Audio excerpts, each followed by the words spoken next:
सबसे पहले कॉन्ग्रेचुलेशन, बधाइयां कि आप लोग एक स्टेप क्रॉस कर चुके हैं। और किसी भी जर्नी में जब आप स्टेप स्टेप करके आगे बढ़ते हैं तो ही जो है फाइनली गोल पे पहुंचते हैं। CSET आपने अभी खत्म किया है, अभी आपको 2 पड़ाव और जो है वो क्लियर करना है, तो जैकपॉट 7 करोड़ अभी दूर है।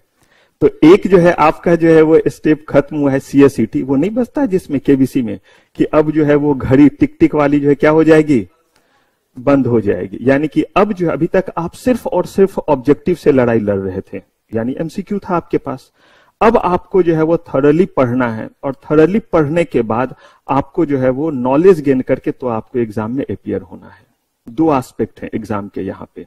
एक, अगर आप CS कर रहे हैं तो कुछ ना कुछ तो सोचा होगा कि CS में एडमिशन लिया तो जल्दी से फटाफट CS कर ले, या चलता रहे पंचवर्षीय योजना, अगले जन्म, जल्दी से जल्दी। सही कह रहा हूं? दूसरा, जल्दी से जल्दी करने के बाद जब CS बन जाए तो जो हमें जॉब मिले, जो भी हम काम करें उसमें पैसे मिले या दान पुण्य में करें? बिल्कुल एग्जैक्टली ही चलते हैं। तो ये 2 आपका अप्रोच है, यही 2 अप्रोच मेरा भी था जब मैंने CS करना शुरू किया था। तो बहुत सारे बच्चों से फेमिलियर हूं, फिर भी जिन बच्चों से फेमिलियर नहीं हूं उनके लिए, और जो बच्चे हमारे साथ जुड़े हुए ऑनलाइन पे उनके लिए, I am Pankaj Kumar, I have done my company secretary, और CS बने हुए अब मैं FCS हूं। CS बने हुए मुझे तकरीबन 14 साल हो चुके हैं। मैंने चार्टर्ड जो है CSI लंदन से किया, MBA फाइनेंस किया। थोड़ा सा मैं अपना जर्नी बताऊं, जर्नी बताने का पर्पस बस इतना ही है कि आप ये देखें कि CA, CS, CA में अभी हम अगर CS की सिर्फ बात करें तो ये जो आपका 3 विंग है ये कितना आसान है इसको क्लियर करना। आप कहेंगे हाँ सर, बन जाने के बाद सब ऐसे ही जो है ना बोलते हैं, और बिल्कुल मैं आपको ऑनेस्टली कह रहा हूं कि बहुत आसान सफर है। मैंने जब अपने सफर की शुरुआत की थी, मैं ग्रेजुएट होने के बाद जो है वो CS वाले दुनिया में, MBA वाले दुनिया में इन किया था। फिजिक्स ऑनर्स मेरा रहा है। फिजिक्स ऑनर्स तो आप समझ रहे हो कि ग्रेजुएशन तक फिजिक्स, मैथ और केमिस्ट्री पढ़ा, यूनिवर्सिटी टॉपर था, यानी कि फिजिक्स और मैथ ही फोड़ के पढ़ता था। ऑलरेडी जो इंजीनियरिंग क्वालिफाई किया था, बट कुछ एक्सीडेंट वगैरह हुआ था, मैं इंजीनियरिंग परस्यू नहीं कर पाया था। तब मैं इस वर्ल्ड में आया जिसको आप कहते हैं कॉमर्स की दुनिया। अब इसमें जब आया तो मैंने जो है वो फर्स्ट अटेम्प्ट CS दिया। फर्स्ट अटेम्प्ट आपको पता है 2 ग्रुप अगर आप चाहें तो साथ में दे सकते हैं अगर 9 मंथ्स का गैप है तो फर्स्ट अटेम्प्ट फर्स्ट ड्यू दिया, फॉर्चुनेटली क्लियर। बात है 2006 की, दिसंबर में दिया।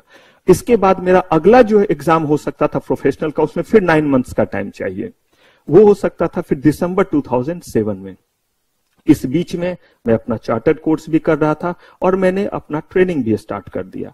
और ट्रेनिंग स्टार्ट करने के बाद 2007 में first due first attempt all 9 papers of professional. हमारे समय में एग्जीक्यूटिव में 8 पेपर और प्रोफेशनल में जो है वो 9 पेपर्स होते थे। और उस समय कोई भी पेपर ऐसा नहीं था ओपन बुक जैसा। अभी चीजों को थोड़ा आसान किया गया, मैं करूंगा बात, आपको बतलाऊंगा कि कैसे आपके कोर्स को डिजाइन किया गया है। जिस दुश्मन पे हमला करना है उसको समझेंगे जरा हम। तो मैंने वहां पे जो है वो 2007 में जो है अपना पेपर दिया, 2007 के दिसंबर में दिया, और 2008 में मुझे मेंबरशिप मिल गया। जब आप मेरा मेंबरशिप देखेंगे तो उस पे ईयर 2008 लिखा हुआ है, जब मुझे फाइनली मेंबर में। इस बीच में सारे ROC ट्रेनिंग सब कुछ सफर जो है वो तय किया, और साथ ही साथ लंदन से चार्टर्ड भी कर रहा था। और उसके इमीडिएटली बाद MBA भी मैंने अपनी खत्म की। उस दौरान मैंने कैट क्वालिफाई किया। कैट में मेरा 99.25 परसेंटाइल था, जो कॉमन एप्टीट्यूड टेस्ट होता है IIM वगैरह के लिए होता है। 2 सब्जेक्ट में 100 परसेंटाइल थे। और भी वेरी वेराइटी ऑफ जर्नी रही है। आप लोग की तरह जब मैं भी यंग था, 2021 में कितना क्रेज रहता है इंडियन एयरफोर्स और बाकी चीज।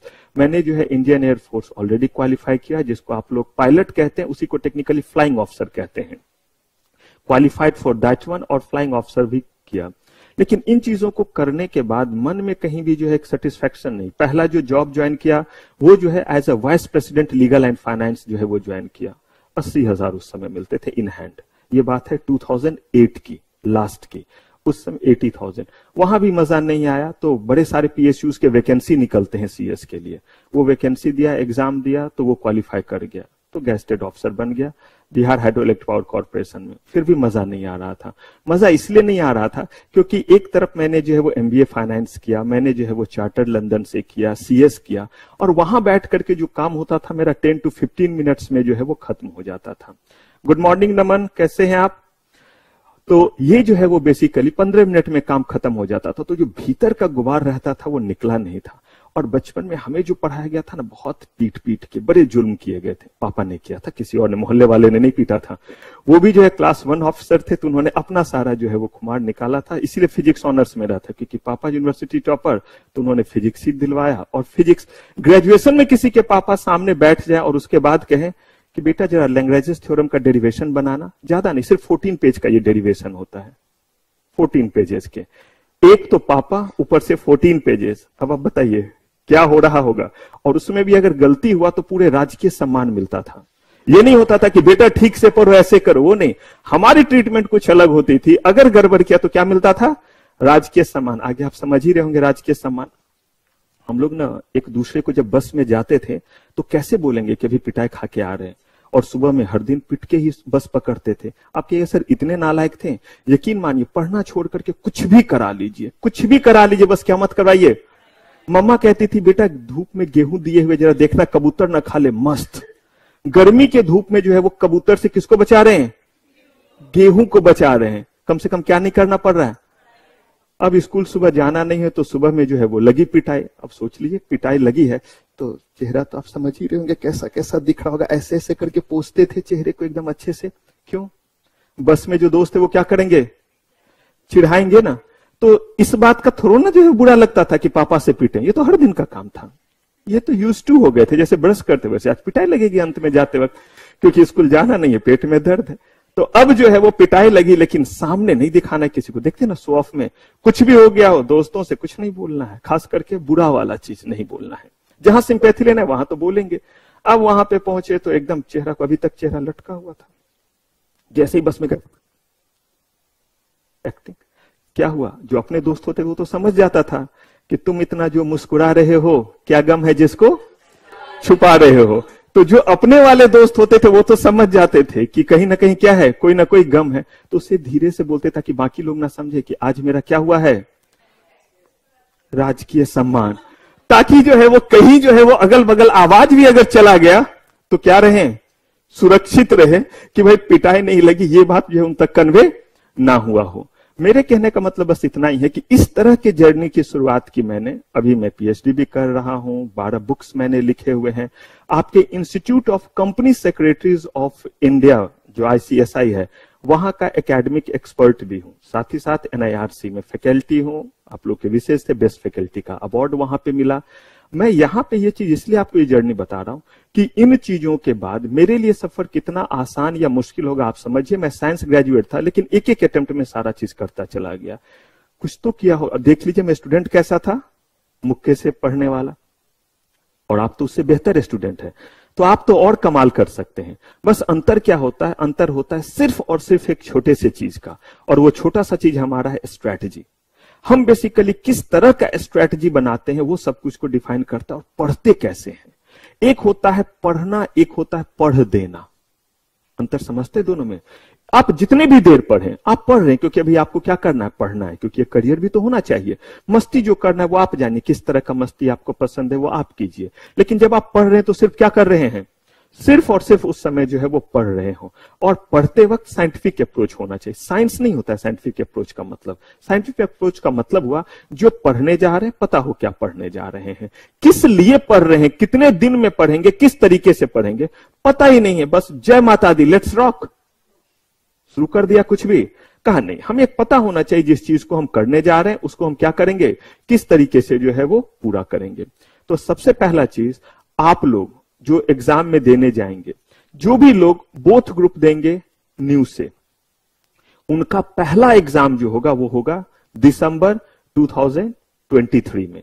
जो बच्चे ओल्ड कोर्स से जो है वो हमारे साथ होंगे, हेलो भूमिका, अब जो बच्चे जो है वो क्या होंगे, ओल्ड कोर्स से होंगे, वो बच्चे जो अभी आप एनरोलमेंट लेंगे तो 1 फरवरी से पहले तक आपके पास लिबर्टी है। कब तक? 1 फरवरी से पहले, यानी कि जनवरी तक, कि आप ओल्ड में जाते हैं या किस में जाते हैं, ये चॉइस आपके पास है। लेकिन अगर आपने जो है वो ऑप्ट कर लिया, कौन सा कोर्स, ओल्ड भी, तो ओल्ड भी कर लिया तो भी आपके पास टाइम लिमिटेड है, क्योंकि जून 2024 के बाद वो एग्जाम कंडक्ट नहीं करेंगे। आप पास किए तो किए, और अगर नहीं किए तो आपको मजबूरी में क्या करना पड़ेगा, स्विच करना पड़ेगा। आपको न्यू में फिर क्या करना पड़ेगा, कंपलसरी स्विच करना पड़ेगा।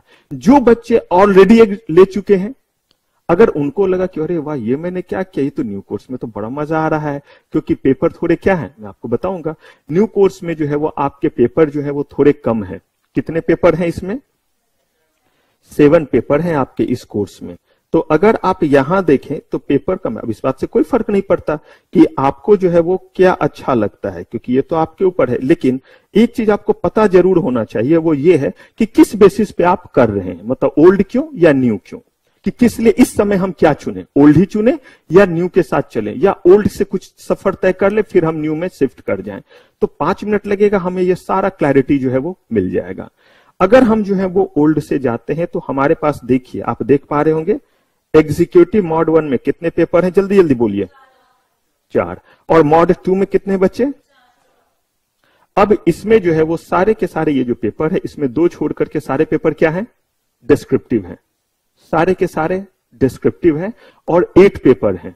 अब अगर हम इसी की जगह जो है वो देखते हैं किस चीज को, अगर हमने यहां पे देखा, ये हमारा जो है वो न्यू कोर्स है, तो मुझे बताइए यहां पे आपको ग्रुप 1 में कितना दिख रहा है? 4 दिख रहा है, ठीक है। और ग्रुप 2 में? तो इसका मतलब वहां पे हमारे पास 8 और यहां पे हमारे पास कितना? 7। तो जहां हमारे पास पहले 8 और इसके अकॉर्डिंग चले तो कितना हमारे पास है? 7। अब मुझे एक बात बताइए, 8 ज्यादा होता है या 7? मैं कहीं नहीं कह रहा हूं कि आपको क्या करना है। मैंने आपको क्या बोला कि मैं जो ये सफर तय किया वो क्यों किया, क्योंकि मैं जब एडमिशन लेने के लिए, आप यकीन मानेंगे, पहले मैं स्टडी मटेरियल खरीद लिया कोर्स में एडमिशन लेने से पहले, और मैंने ये देखा कि देखूं तो एग्जीक्यूटिव में है क्या क्या, कर लूंगा, हो जाएगा मुझसे। तो इस तरह से मैं बढ़ा था। इसलिए मैं चाहता हूं कि आप भी कोई भी चीज करें, अप्रोच पता हो, कैट की प्रिपरेशन, एमबीए की तैयारी, जो करना है वो करें, पता तो हो क्या करने जा रहे हैं, कितना एफर्ट चाहिए, कितने दिन में बनेंगे, इस जन्म में बनेंगे, अगले जन्म में बनेंगे, पहले इसको कर ले, फिर इसको कर ले, फिर इसको करे, कैसे करे। तो 8 ज्यादा या 7 ज्यादा? तो इसका मतलब है किससे थोड़ा कम एफर्ट लगेगा। और अगर हमने वहां पे क्या कर लिया, और थोड़ी पढ़ाई कर ली, तो नॉलेज अच्छा, क्योंकि सीएस में 2 ही चीज है, जल्दी से सीएस बनिए, लेकिन कैसे बनिए, पूरे नॉलेज के साथ। मैंने आपको बताया मैं साइंस ग्रेजुएट था, मुझे पहले जॉब में vice president legal and finance मिला था। उस समय मेरा चार्टेड का नहीं आया था, डिग्री बचा हुआ था, वो 1.5 महीने बाद आया था। थोड़ा आगे पीछे टाइम लगता है ना, ये जो है दिसंबर में आते हैं, वो उसके जो 10-15 दिन बाद आया था फाइनल जो सर्टिफिकेट बन करके, तभी हम लोग मेंबर माने जाते हैं। जब तक मेंबरशिप नंबर नहीं तो मेंबर नहीं है आप। ऑल दो एग्जाम पास कर गए तो भी नहीं लिख सकते हैं कि आप चार्टर्ड है या आप सीएस हैं, जब तक मेंबरशिप नंबर ना मिला हो। तो ये बेसिकली जब हम लोग कर रहे थे, तो मैं फिजिक्स ग्रेजुएट था और सीएस था, तो मुझे वो पैसे मिले थे। मुझे लगता है आज के लिए भी 80,000 बहुत है। अगर पहले कोई जा रहा हो तो सोच रहा होगा। और ये बात जो है आज से 12 साल हो गए ना, 2008, 14 ईयर हो गए, इतना बूढ़ा हो गया समझिए। तो उस समय ये चीज था। अब जब हम लोगों ने इस चीज को देखा था तो क्या देखा था कि फिजिक्स ग्रेजुएट को सीएस बनने के बाद इसलिए मिला था क्योंकि जो वो मुझसे पूछ रहे थे वो मैं आंसर कर पा रहा था, क्योंकि मैंने पढ़ा हुआ था। मेरा फोकस था नॉलेज पे और वो मैंने गेन किया। लेकिन मैं आपको सिर्फ नॉलेज पे फोकस नहीं, मैं कहूंगा हम लोग नॉलेज पे भी फोकस करेंगे और हमें रैंक लाना है, यानी कि मार्क्स भी फोड़ करके लाना है और क्या करना है, नॉलेज भी फोड़ के रखना है। कहा कि ये कैसे होगा, कहा कि 2 ही तरीके हैं। जब हम इस चीज को पढ़ना सीख लेते हैं और लिखना सीख लेते हैं, यही तो 2 चीज है। हम किसी चीज को अगर बहुत अच्छे से समझ लिए हैं और हमें लिखना आता है, तो मुझे बताइए क्या कोई हमें रोक पाएगा? आपको एबीसीडी पता है, मैंने बोला कि बी के पहले क्या होगा, सी के बाद क्या होगा। बहुत एफर्ट लग रहा है, सोचना पड़ रहा है, दम निकल जाएगा, अरे बाप रे बाप आज एग्जाम है। मैंने बोला नहीं, मैं एबीसीडी का यही चीज पूछूंगा। तो क्यों आपको आसान लग रहा है? क्या आपको कोई प्रेशर लग रहा है कि जाएंगे और पता नहीं सर क्या पूछेंगे, पता नहीं एक्स के अलावा, मतलब 26 लेटर के अलावा भी कुछ पूछेंगे। मैंने बोला जो पूछूंगा अल्फाबेट से ही पूछूंगा। क्या क्या पूछूंगा अल्फाबेट से, मुझे ये बताइए। यही तो पूछूंगा कितने अल्फाबेट, कौन पहले है कौन बाद में, ये मैंने नहीं बोला। उससे सारे वर्ड वगैरह पूछूंगा। तो जब आपको पता है क्या पढ़ना है और कितना पढ़ना है, तो हम उस चीज को क्या करेंगे, उस तरीके से तैयार कर लेंगे। अब चॉइस बिल्कुल आपके ऊपर है। जो बच्चे हमारे हैं, जो हमने पहले भी कहा था कि अगर आप अभी इनरोलमेंट लेते हैं जनवरी तक तो ओल्ड में लेंगे, लेकिन अगर ओल्ड में लिया तो आपके पास लिमिटेड टाइम है, उसमें क्या करना पड़ेगा, आपको क्लियर करना पड़ेगा, नहीं तो स्विच ओवर। न्यू में लिया तो पहला एग्जाम कब होगा, दिसंबर में। और जब आप दोनों ग्रुप एक साथ देते तो आपको क्या लगता है, तब आप एलिजिबल होते हैं रैंक के लिए। रैंक कभी भी नहीं मिलता अगर आप सेपरेटली एग्जाम देंगे। तो याद रखिएगा, रैंक के लिए you have to appear both group in single attempt. ये पहला कंडीशन होता है रैंक लाने के लिए। और मैं आई प्रॉमिस, क्योंकि हम लाइन पे, hello Khushboo, what subject UT से हम लोग इस समय जो है वो setting up of business entity जो है वो पढ़ने जा रहे हैं। Setting up of business entity. उससे पहले हम और आप थोड़ी बात कर ले न्यू और ओल्ड, और थोड़ा सा स्ट्रैटेजी की बात कर रहे हैं। और इस समय हम लोग स्टार्ट करेंगे setting up of business entity, जिसमें हम फैक्ट्रीज एक्ट पढ़ेंगे। क्लियर है? आइए, तो अब जहां मैं बात कर रहा था वो यही कि अगर हम चाहें तो इस समय ले सकते हैं किस कोर्स में, दोनों में से जो भी कोर्स हम चाहे उसमें ले सकते हैं। अब एक और बात, अगर मान लीजिए कोई कहे कि सर फिर कोई ओल्ड में अब क्यों लेगा एडमिशन, सिर्फ और सिर्फ एक ही चीज है। अगर कोई कहता है कि मुझे जून में दोनों ग्रुप देना है, क्या करना है, जो कि बहुत कम टाइम है। अगर कोई कहता है मुझे जून में दोनों ग्रुप देना है, सिर्फ उसी बच्चे के लिए ओल्ड कोर्स में अभी एडमिशन लेना क्या है, बेनिफिशियल है। क्योंकि जून में आप दोनों ग्रुप में न्यू से नहीं दे सकते। कब दे सकते हैं? दिसंबर से। लेकिन क्या सिर्फ एग्जाम में एपियर होने से एग्जाम क्लियर हो जाएगा? क्या करना होगा? 8 पेपर हमारे पास है। मैं किसी चीज को डिस्करेज नहीं करता, मैं टीचर हूं, मैं वहां के जो है वो रिव्यू बोर्ड में हूं बेसिकली। तो मेरा काम तो ये सबसे पहला है कि मैं आपको दिखूंगा, टीवी पे भी दिखूंगा और इंस्टीट्यूट के भी साइट पे दिखूंगा, जहां आकर के मैं उनके पोर्टल से आप लोगों को ये चीजें बताता हूं। क्योंकि बच्चों में कंफ्यूजन है कि किस तरफ जाए, कैसे जाए। इंफॉर्मेशन आप तक होनी चाहिए, डिसीजन आपका होगा हमेशा। अगर आप चाहते हैं कि जून में ही मेरा एग्जीक्यूटिव क्लियर हो जाए, तो आपको किस में आना पड़ेगा? ओल्ड में। लेकिन अगर आपको लगता है जून में तो बॉस एक ही ग्रुप क्लियर होगा, अगर ऐसा है तो इन एनी केस आपको दिसंबर में बैठना पड़ रहा है या नहीं पड़ रहा है। और आपका जून का रिजल्ट कब आता है? 25 अगस्त को। 25 अगस्त को आता है। जून में एग्जाम देने के बाद आप नहीं कहते कच्चा पक्का सा है, ये करें या वो करें। जब आप ये वो दोनों के बारे में सोच रहे होते हैं तो पढ़ाई ठीक से नहीं शुरू कर पाते हैं। नॉर्मली ऐसा होता है कि देखे मैं पता नहीं रिजल्ट आएगा क्या होगा। तो अगस्त तक का समय आपने बिता लिया। अब आपके फिर दिसंबर में बचे 3 महीने। अब उस 3 महीने में फिर ग्रुप 2 के 4 पेपर करने हैं। पता चला वहां पहुंचे तो ला, ये तो रुक गया। मेरे कहने का मतलब यह है कि जब हम एक पाथ पहले से तय कर लेते हैं कि हमें दिसंबर में दोनों देना, तो हम अभी से लेकर के दिसंबर तक के लिए क्या पढ़ते रहेंगे? पूरा 1 साल हमारे पास है, फोड़ के रख देंगे। खुद को नहीं, किसको? पेपर्स को। भाई समय ही तो चाहिए, और उस चीज को तरीके से हमें क्या करना रहता है? पढ़ना रहता है। तो जिन बच्चों को जून में दोनों ग्रुप देना है, उनके लिए ये एडवाइजेबल है कि वो ओल्ड में चले।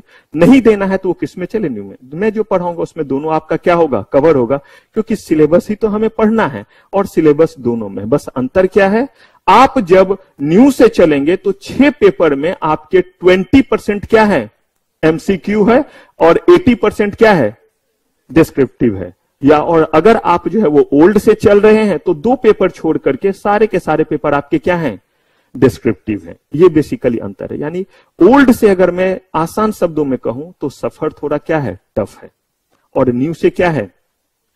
साइंटिफिक भी है और थोड़ा क्या है? इजी भी है। और वो बच्चा जो जून में दोनों ग्रुप क्लियर करना चाहता, उसके लिए सिर्फ और सिर्फ क्या है? Old course. न्यू बच्चा का दोनों ग्रुप कब क्लियर होगा? दिसंबर में वो पहला एग्जाम देगा। चलिए, अब इसके बाद एक बात करते हैं, और वो बात है कि हम बेसिकली कैसे पढ़ेंगे। क्योंकि मैं ये आपको एश्योर करता हूं, क्योंकि हम लोग जब सीटी में मिले थे तो थोड़ी देर के लिए मिले थे, बात ज्यादा नहीं हो पाई थी, और मैंने कहा भी था मिलेंगे और तब हम लोग बात करेंगे। One thing is very clear, एक भी बच्चा नहीं रुकेगा। आप कहेंगे सर ऐसे मत बोलो, रिकॉर्डिंग है, सब कुछ हो रहा है। तो एक भी बच्चा नहीं। आप कहेंगे सर ये कैसे चमत्कार होगा? ये चमत्कार इसलिए होगा क्योंकि मुझे पढ़ाना है 2 चीजों को। आपके नॉलेज क्लियर होने चाहिए और आपको लिखना आना चाहिए। यही तो है। करते हैं भी बातें स्ट्रेटजी की कि कैसे चलेंगे कि एग्जाम बिल्कुल ही नहीं रुकेगा। और उससे भी बड़ी बात, आप जब लिखते हैं किसी चीज को तो आपको कौन बेहतर गाइड कर सकता है कि ऐसे लिखेंगे तो इतने मार्क्स आएंगे, ऐसे लिखेंगे तो इतने मार्क्स आएंगे? ये मुझे बताइए। सिर्फ टीचर या वो टीचर जो ऑलरेडी जो है उस विंग का हिस्सा हो? सोच के देखिए, सोच के देखिए। तो मैं आपको यही चीज बता रहा हूं कि हम लोग उस विंग के पार्ट हैं जहां पे आपके लिए पहले यह तय किया जाता है कि कितना बजाना है। कि अगर आपने ऐसे लिखा तो कितने मार्क्स, ऐसे लिखा तो कितने मार्क्स। कितने सारे ऐसे बात हैं जो आप जो है वो समझ भी नहीं पाते हैं और आपको लगता है हमारा रिजल्ट क्यों खराब हो गया। बहुत ध्यान से देखेंगे सारे बच्चे जो ऑनलाइन मुझसे जुड़े हैं, नमन, भूमिका, खुशबू, क्योंकि ये चीजें बहुत इंपॉर्टेंट है। अब यहां पे मैं आपको दिखला रहा हूं एक एस्पेक्ट, तब आएंगे चीजों पे। मैंने क्या कहा, अप्रोच साइंटिफिक। मैंने ये नहीं बोला जय माता दी आएंगे और चैप्टर क्या करेंगे, शुरू कर देंगे। अरे भाई देखते हैं शादी में भी जब डांस करना रहता है, डांस से तो याद होगा हम लोगों ने बड़े डांस किए थे सीसीटी वाले में। अब जो है मतलब डांस का मतलब मुझे नहीं आता, वो वाला डांस था जो हमने क्लॉक पढ़ते वक्त किया था। तो यहां पे मैं कह रहा हूं कि जो भी चीज आप डांस भी करने जाते तो देखते हैं पहले माहौल बनता है, पहले क्या किया जाता है, म्यूजिक ऑन, फिर धीरे धीरे नहीं होता है, और फिर उसके बाद जो है वो शुरू हो गए नागिन या जो भी करना रहे, सर्फ जो भी करना रहे। तो थोड़ा सा यहां पे देखिए, क्योंकि ये डिस्कशन आज का जो है वो पहले के जो है वो 10 मिनट्स जो हम लेंगे वो इसी चीज में लेंगे कि हम क्या क्या पढ़ रहे हैं और किस तरीके से पढ़ रहे हैं, तो हम चैप्टर पे आ जाएंगे। मैं आपको एक कॉपी दिखला रहा हूं। ये कॉपी ऑलरेडी जो है वो किसका है, सीएस इंस्टीट्यूट का चेक किया हुआ कॉपी है। ऐसे और भी कॉपी मैं आपको दिखलाऊंगा आपके हर सब्जेक्ट के, जब हम लोग क्लास स्टार्ट करेंगे। अभी दिखलाने का पर्पस बस ये कि देखिए तो इसको कितने मार्क्स आए हैं, यहां देखिए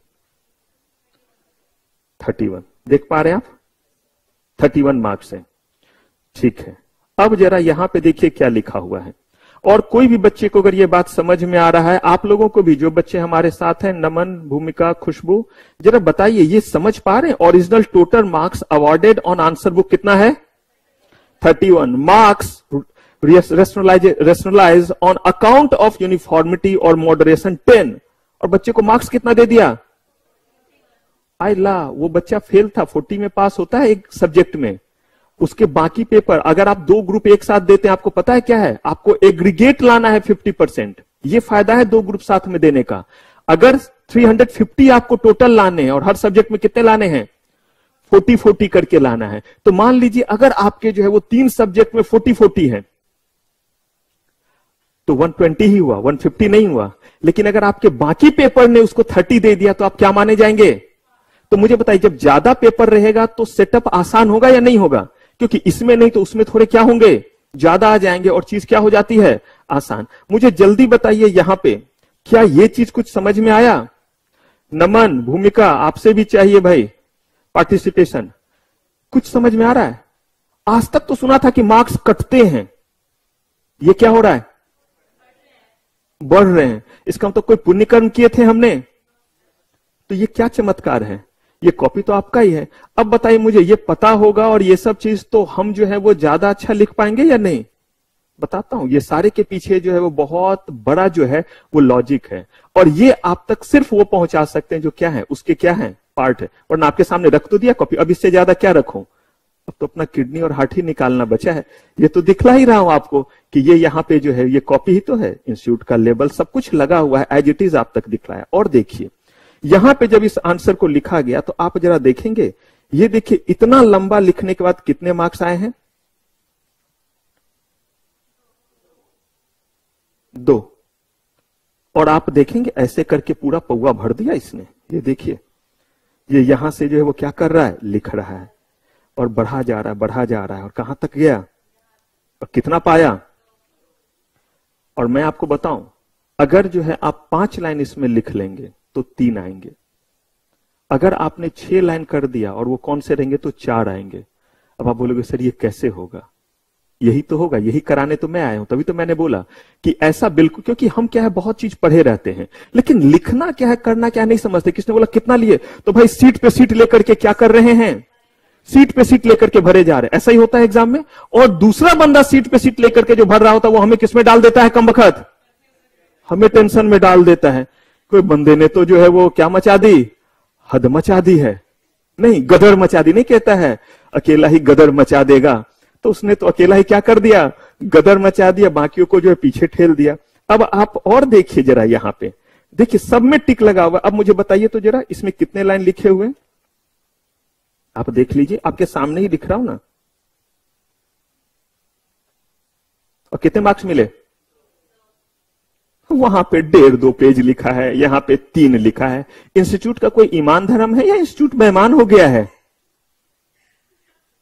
आप ही लोग तो पूछते हैं सर 3 मार्क्स के क्वेश्चन में कितना लिखे, 5 में क्या लिखे। इसलिए मैंने कहा कि पहले ही दिन ये समस्या तो खत्म करो कि क्या लिखे कैसे लिखें। तो अब देखिए आपको लग रहा है ना ये, अब देखिए यहां पे पूरा गलत है, 1 नंबर मिल गया। क्यों दया में दे दिया? ये जो भी है ना आपके सामने यहां पे रख दिया। अब ये चीज अभी नहीं, जब हम लोग पढ़ने लगेंगे आपके कॉपी को रखूंगा और उसके पैरेलल में ये रखूंगा और आपके साथ प्रिंट करा करा करके सामने दूंगा और बोलूंगा अब देखिए कैसे ये है। क्योंकि हमें प्रैक्टिस इस तरह से करनी है। सिर्फ जो है वो कहानी वीडियो गेम पे जो है वो नहीं खेलना है। अगर सचिन जो है वो आ रहे हैं आपको ट्रेन करने के लिए तो हम उम्मीद करें क्या थोड़े शॉट्स क्या लगा पाएंगे, अच्छे लगा पाएंगे। लेकिन अगर वीडियो गेम पे देखे तो मजा आएगा। वीडियो गेम पे भी नहीं होता है क्या, मारा 6 मारा। ये बस मैं इसलिए आपको दिखला रहा हूं कि इंस्टीट्यूट के अब देखिए 4 मार्क्स भी आए हैं, उससे कम ही लिखे पे 5 में, इसका मतलब 80% भी आता है। और इस कॉपी में नहीं, वरना मैं आपको 5 में 5 और 3 में 3 भी दिखलाऊंगा। बड़े सारे कॉपी है जिसमें मैं आपको ये चीज दिखलाऊंगा कि कैसे जो है वो मार्क्स। अब ये देखिए बाय गॉड इतना लिखा है और कितना दिया, 1 नंबर दिया है। तो अब यहां पे देखिए मामू बनाने की कोशिश की, क्या दिया? आप हमेशा सोचते हैं कि सर कुछ तो लिख देंगे तो क्या आएगा, मार्क्स आएगा। ये तो फिर भी शरीफ था। मैं जब था, अब तो मैं इनके हायर बोर्ड में हूं, पहले कॉपी जब मैं चेक करता था तो मैं तो लिख देता था student is trying to mislead. क्योंकि ये कॉपी आप तक पहुंचता है, आप चाहे तो कॉपी क्या कर सकते हैं, निकाल सकते हैं इंस्टीट्यूट से। मेरे कहने का मतलब है कि हमें जब तैयारी करनी होगी तो हमें राइटिंग वाले चीज की तैयारी करनी होगी या नहीं करनी होगी, कैसे लिखें क्या करें। तो सबसे पहला चीज जो हम लोग करने जा रहे हैं वो यही है कि ये जो हमारा सब्जेक्ट है सेटिंग अप, ये हमारे ओल्ड कोर्स में भी है और किसमें है, न्यू कोर्स में, दोनों ही कोर्स में है। और इसमें जो लेबर लॉ का पोर्शन है वो किसमें है, न्यू कोर्स में भी है और ओल्ड कोर्स में भी है। और हम जो अभी बात करेंगे वो बात जो है वो इसी पोर्शन की करेंगे। और इसी पोर्शन में हम कहां पे आज बात करेंगे, फैक्ट्रीज एक्ट की, ताकि आप जगह तक पहुंच जाए कि हम कहां पहुंचने वाले हैं। लेकिन इससे पहले कि हम जो टोटल चीजों को पढ़ेंगे वो बेसिकली जो है वो किस तरीके से पढ़ेंगे, ये स्ट्रैटेजी बस थोड़ी सी आप समझ लीजिए कि हम कैसे पढ़ने जा रहे हैं। क्यों मैंने बोला कि गारंटी है, जो बच्चे ऑनलाइन है, अगर आपके दिमाग में बताइए ये क्वेश्चन आ रहा होगा कि इनको तो मैं लिखना सिखा दूंगा क्योंकि जो मेरे क्या है सामने बैठे हुए हैं, जो ऑनलाइन में है या जो बाहर है वो कैसे सीखेंगे, उसका भी यहां पे बात करते हैं। तो सबसे पहला चीज जब हम चीजों को पढ़ेंगे तो हमें पहला चीज क्या करना है, क्रिस्टल क्लियर कॉन्सेप्ट, चीजों को समझना है। समझना इस तरीके से, देखिए अगर आप चीज ज्यादा समझे हुए तो क्या होगा, अगर चीजों को आप समझे हुए अच्छे से हैं तो लिखना ही तो एक पर्पस रहा। लेकिन जरा सोचिए आपने चीजों को रटा हुआ है, पॉसिबल? अगर मैं आपको 1 पेज 2 पेज बोलूं बिल्कुल आप रट लेंगे, क्यों नहीं रट लेंगे? मैं आपको बोलूं कि 2 लाख की नौकरी मिलेगी, सीएस कर लो, तो 2 पेज याद करें, नहीं कर लेंगे? आप बोलेंगे सर छोड़ो 20 भी कर लेंगे। आप 10 कर सकते हैं, 20 कर सकते हैं, 100 कर सकते हैं। लेकिन मुझे बताइए सीएस बनने के दौरान आपको टोटल अप्रॉक्स 38 एक्ट्स पढ़ने हैं, 78, और प्रोफेशनल को काउंट कर देंगे तो आप शतक मार लेंगे। शतक समझते हैं ना, सेंचुरी। मुझे बताइए इतने चीज को समझ करके कर सकते हैं, नहीं कर सकते तो मैंने कैसे इन कोर्सेस को किया, मुझे याद कैसे, मैं आपको पढ़ा कैसे रहा हूं। लेकिन अगर रटे तो पॉसिबल ही नहीं। मैं आपको पढ़ाने के लिए आ रहा हूं, मेरे आगे से सारे स्लाइड सब कुछ खत्म कर दिए, बोले सर मुंह से बोलते चलो, बोलूंगा हर चीज, लेकिन वो इफेक्टिव कम्युनिकेशन नहीं होगा, एग्जाम को बिल्कुल हिट करने वाला कम्युनिकेशन नहीं होगा। आपको तो लगेगा कि सर बहुत ज्ञान मिला, लेकिन उस ज्ञान से 2 चीज होना चाहिए, ज्ञान भी मिलना चाहिए और उस ज्ञान से जो हमारा पर्पस है वो क्या होना चाहिए, पूरा होना चाहिए। तो बिल्कुल हम चीजों को समझेंगे, एकदम स्टोरी में सिंपल एग्जांपल लेंगे, जनरल लाइफ की जो है वो कहानी लेंगे, ऐसे ही जीजा फूफा को नचाएंगे। वो ऐसा चीज जिससे जो, क्योंकि बहुत लंबा सफर है हमारा सीएस बनने तक का। मैंने बोला है आप आए हैं यहां स्टूडेंट बन के, लेकिन यहां से निकलेंगे प्रोफेशनल बन करके। That is the only commitment from our side कि आप, लेकिन बस कुछ हमारे भी शर्तों को क्या करेंगे, फुलफिल करेंगे जो मैं आपसे मांगूंगा, और वो है बस पढ़ने के तरीके। तो सबसे पहले चीजों को समझेंगे अच्छे से। और कहीं कोई how many chapter are there, इसमें आपके जो है वो sir true sir you mean to say praise but meaningful should be written, बिल्कुल सही भूमिका। इसमें जो है आपके जो है खुशबू, अगर आप चैप्टर के अकॉर्डिंग चले तो अप्रोक्सीमेटली आपके पास जो चैप्टर्स हैं, इसे जब आप काउंट करेंगे तो ये 25 चैप्टर्स हैं। यहां तक आपके जो है वो 13 है और इसमें आपके जो है वो 18 है, तो कितने हो गए 31, 32 चैप्टर्स हैं। कोई बात नहीं, चैप्टर पे मत जाइए, वो सारा का सारा खत्म होगा, है ही पढ़ना ही। तभी तो मैंने बोला कि आपको समय जो लगेगा वो इसलिए लगेगा क्योंकि क्या करें हम, इंस्टीट्यूट से लड़के चैप्टर कम करा लें या सही समय से पढ़ना शुरू कर दें, या चलिए पहले लड़ ही लेते हैं। दो अप्रोच है। कहा नहीं, वो हम नहीं कर सकते हैं, तो हमें बस फटाक से क्या करना रहेगा, चीजों को पढ़ना रहेगा। तभी तो मैंने बोला कि अगर आपको लगता है कि आप बोथ ग्रुप कर लेंगे जून तक में, बिल्कुल आप ओल्ड कोर्स से जाएं और कर लें। लेकिन अगर लगता है नहीं, तो फिर आपके लिए क्या है, आपके लिए जो है वो दिसंबर न्यू कोर्स, क्योंकि दोनों ग्रुप साथ देंगे, एक रैंक का चांस है। आप कहिएगा सर हमें तो टीका ना लगता, हम रैंक क्या लगाएंगे, पहले सोचेंगे तब तो लगेगा। और क्यों नहीं लगेगा, मैं जो अप्रोच आपको कह रहा हूं, चीजों को समझ लिया हमने पूरे क्रिस्टल क्लियर तरीके से, कुछ भी उससे पूछा जाए तो हम कर सकते हैं। जब हम कोई भी टॉपिक पढ़ेंगे तो उसमें देखेंगे कि इसमें ऑब्जेक्टिव क्वेश्चन कैसे पूछ सकता है, यही अप्रोच रहेगा। अगर इससे पूछा जाए तो डिस्क्रिप्टिव कैसे पूछा जा सकता है, इससे शॉर्ट नोट्स कैसे पूछा जाएगा, इस टॉपिक को क्या पूछ सकता है, डिस्क्राइब कह सकता है, कमेंट क्या कह सकता है, डिस्टिंग्यूज, बहुत तरह से होते हैं। डिस्क्राइब करना, कमेंट करना, डिस्टिंग्यूज करना, राइट शॉर्ट नोट्स। आप बोलेंगे सर सब तो एक ही जैसा लग रहा है, डिस्क्राइब करना, कमेंट करना, शॉर्ट नोट्स, ये तो एक ही जैसा चीज है। कहा कि चीज वही है, कॉन्सेप्ट वही चाहिए, बस जब हम उसे लिखेंगे तो लिखने का तरीका हमारा क्या हो जाएगा, अलग हो जाएगा। मैं एक छोटा सा एग्जांपल देता हूं। घर में दुनिया भर के खाना बना हुआ है, आपको खाना खाना है, आप एक थाली लिए, थाली समझते हैं या प्लेट बोलूं, इंग्लिश हिंदी सब समझते हैं, चलिए। तो आपने थाली ली, प्लेट ली, उस प्लेट में जो है वो चावल रोटी डाला, कभी कभी तो दाल लिया तो उसी पे डाल लेते हैं, नहीं करते हैं, दाल भी लिया उसी चावल पे कर लिया, सब्जी जल्दी डाला और ऐसे से बैठ के खाने लगे। क्यों, क्योंकि टीवी पे ध्यान है, ज्यादा चीज रहेगा तो गोद में लेके नहीं खा पाएंगे। नहीं होता है कभी टीवी के सामने ही बैठे, चेयर पे ही बैठे, एक ही हाथ में पकड़ना है, बेड पे ही थोड़ी रजाई में घुस करके कोजी होकर के, हाँ ऐसे हो गया मम्मा जरा बढ़ा दो, हाँ अब ऐसे ऐसे करके खाएंगे 2 घंटे में, आपने वैसे खा लिया। सेम ही चीज बना हुआ है। अब कोई गेस्ट आया है, ये ले थाली जेल की तरह, ये ले उसके ऊपर दाल, ये ले उसके ऊपर सब्जी और ये ले उड़ता हुआ रोटी। क्या करते हैं, उसी चीज को कटोरे में दाल और दूसरे में सब्जी, ऐसे ही करके तो सर्व करते हैं। सेम खाना को आपने अलग तरीके से सर्व किया या नहीं, क्यों, गेस्ट थे।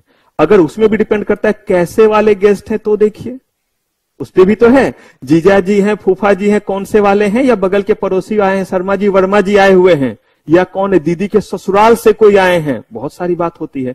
इसका मतलब कौन से लोग आ रहे उसके अकॉर्डिंग हमारा सर्विंग स्टाइल बदलता है या नहीं। मम्मा से रोटी मांगे तो मम्मा बोलती है हाँ आ रही हूं, ले आके ले नहीं सकती या ले नहीं सकता। अब जो है वो उनको सर्व करना है, क्या बोलेंगे, आके ले नहीं सकते, ऐसे करके और लीजिए और लीजिए, दे तो रोटी ही रहे या कुछ और दे रहे हैं, सोने चांदी लगे हैं क्या उस रोटी में, तरीका बदला या नहीं बदला। ऐसे ही सेम कॉन्सेप्ट देखिएगा, अभी मैं पढ़ाऊंगा कॉन्सेप्ट और उस पर बोलूंगा कि अगर लिखा हुआ है डिस्क्राइब तो कैसे लिखेंगे, इसी चीज को पूछ दिया कमेंट तो क्या लिखेंगे। और ये जो आपने देखा, इसीलिए मैंने आपको ये दिखाया था, क्या दिखलाया था, जो आपको आंसर सीट दिखलाया था, इवेल्युएटेड आंसर सीट, वो आपको इसलिए दिखाया कि आप देखिए यही है, उससे पूछा गया डिस्क्राइब और उसका तरीका जो था वो था कमेंट का, पूछा गया कमेंट और उसका तरीका था डिस्क्राइब का। तो लिखा किया डिस्क्राइब, मिले 2, आपने देखा कि उससे कम लिख करके उसे 3 मिले, क्योंकि वहां कमेंट पूछा गया, गलती से बंदे डिस्क्राइब को कमेंट ही समझाया हमेशा, या कमेंट को हमेशा डिस्क्राइब ही समझा कि एक ही चीज होता है लिख दो। तो वहां पे तो मैच कर गया, क्योंकि वहां पे पूछा डिस्क्राइब, लेकिन उस जगह तो पूछा था उसने कमेंट। उसका जो कंटेंट में प्रॉब्लम नहीं था, खाना में कोई दिक्कत नहीं, जबरदस्त है, लाजवाब है, लेकिन अगर वैसे करके सर्व कर दिया तो जाकर के बाहर बोले कोई तमीज नहीं है इन घर वालों को, नहीं बोलेंगे, जबकि वो खा के देखते तो उन्हें पता चलता कि खाना कितना टेस्टी है। अब उन्होंने खाया भी, लेकिन फिर भी नेगेटिव गया या नहीं, तो आपको मार्क्स तो दिया उन्होंने, क्या 0 दिया, दिया तो कम दिया, जहां 4 देना था वहां क्या दिया। वही खाना अगर अच्छे से सर्व किया तो बाहर जाकर होता क्या बात है, बहुत अच्छे लोग हैं, क्या खातिरदारी करते हैं। और यहां पे टेस्ट अच्छा था तो बोले खाना बहुत अच्छा था, लेकिन कोई तरीका नहीं है इन लोगों का, गंवार तरह के लोग हैं, डोंट माइंड, लेकिन ऐसे ही लोग बोल देते हैं। तो वैसे ही यहां पे बेसिकली है कि हमें हर जगह देखना है कि अगर ये शॉर्ट नोट्स में पूछा तो कैसे। मुझे ये बताइए, अगर हम हर क्वेश्चन की तैयारी करके रहेंगे और ये एक टॉपिक पढ़ने पे जितने क्वेश्चन अराइज हो सकते हैं, पाताल से खोज खोज के निकालेंगे कि इस लाइन से क्या पूछना है, अगर वो हम पहले कर लेंगे तो मुझे बताइए क्या कुछ छूट सकता है। और उसके बाद किस तरीके में क्या लिखना है वो प्रैक्टिस कर लेंगे। तभी तो मैंने समय मांगा, आपके किडनी थोड़ा ना मांगे, आपके क्या मांगा है, समय मांगा। मैं ऐवी मजाक में बोलूं कि वेरी गुड, वेल डन, आप दो ना, अभी हो जाएगा, आपके दोनों ग्रुप जो पक्का पक्का। तो मेरा काम क्या ये है एज बीइंग टीचर, क्या ये मेरा होना चाहिए सही में सजेशन? मेरा काम सब कुछ बताना। आप कहते नहीं सर हम चीज नहीं चाइनीज है, आप कमजोर स्टूडेंट होंगे, मैं बहुत होनहार हूं, मेरा हो जाएगा, तो मैं तो आपके साथ पूरे तरह से हूं। चाहे आप जिस भी अटेम्प्ट में दोनों ग्रुप साथ देना चाहें, आप 4 पेपर दें या आप 7 पेपर दें या आप 8 दें, मैं आपके साथ हूं। लेकिन फैक्ट है कि आप अपने टाइम को देखिए, आप पूरे दिन में देख लीजिए क्या पढ़ें। 8 पेपर या 7 पेपर, एक पेपर पे 1 महीने भी तो समय जस्टिफाइड है। आप ही नए में जा रहे तो भी आप क्या सोचते हैं कि अगर आपको जून में दोनों ग्रुप देना रहता तो मैं क्या बोलता, वेल डन दे दो? नहीं रिकमेंड करता। क्योंकि आप सोच के देखिए, एक एक चैप्टर जब आप पढ़ेंगे, फिर जब आप आएंगे, लिखेंगे, चेक होगा, तब आप पकेंगे, तभी तो जाकर के लिखेंगे। आपको क्या लगता है रैंक इसी तरह आता है जब आप इस तरीके से शुरू से ही क्या करते हैं, स्ट्रैटेजी के अकॉर्डिंग चलते हैं। बस करना यह है कि समझना है एकदम अच्छे से, नहीं समझ में उसी समय पूछिए, खूब पूछिए, कोई दिक्कत नहीं। घर पे आप मुझसे पूछ सकते हैं, और मैंने आपको कहा ही है कि आपके पास ये लीजिए, मैंने लिख भी दिया 9350943680 ये नंबर, और आपके पास टाइम है 8:45 to 9:15 PM। सारे बच्चों के लिए, जो बच्चे हमारे ऑनलाइन हैं उनके लिए भी, सारे बच्चे, ये आपका जो है वो टाइम है। इस टाइम में आप मुझसे अगर कोई क्वेश्चन पूछते हैं तो no prior appointment is required, कोई प्रायर अपॉइंटमेंट नहीं चाहिए। बस आपको अगर फोन पिक नहीं हुआ तो एक व्हाट्सएप कर दीजिए कि भाई मैं फलाने जगह से हूं, गरीब आदमी हूं, बच्चे बड़े सारे रहते हैं, अपने नहीं, अपनी तो एक ही बिटिया है, आप भी वही है, तो इसीलिए बस आप मैसेज करेंगे, खुद कॉल बैक चला जाता है। और ये मेरे साइड से होता है, मतलब मैं क्वेरी को सॉल्व करूंगा, ना कि कोई क्या करेगा, मेरा जो है कोई असिस्टेंट या कोई जूनियर करेगा। तो आप सोचिए, आप पढ़ रहे हैं और आपको दिक्कत है तो अगले दिन आए तो पूछ लिया, जो बच्चे बाहर हैं उनको जो है मैंने टाइम दे दिया, वो मुझसे पूछ लें, इससे ज्यादा भी कुछ चाहिए?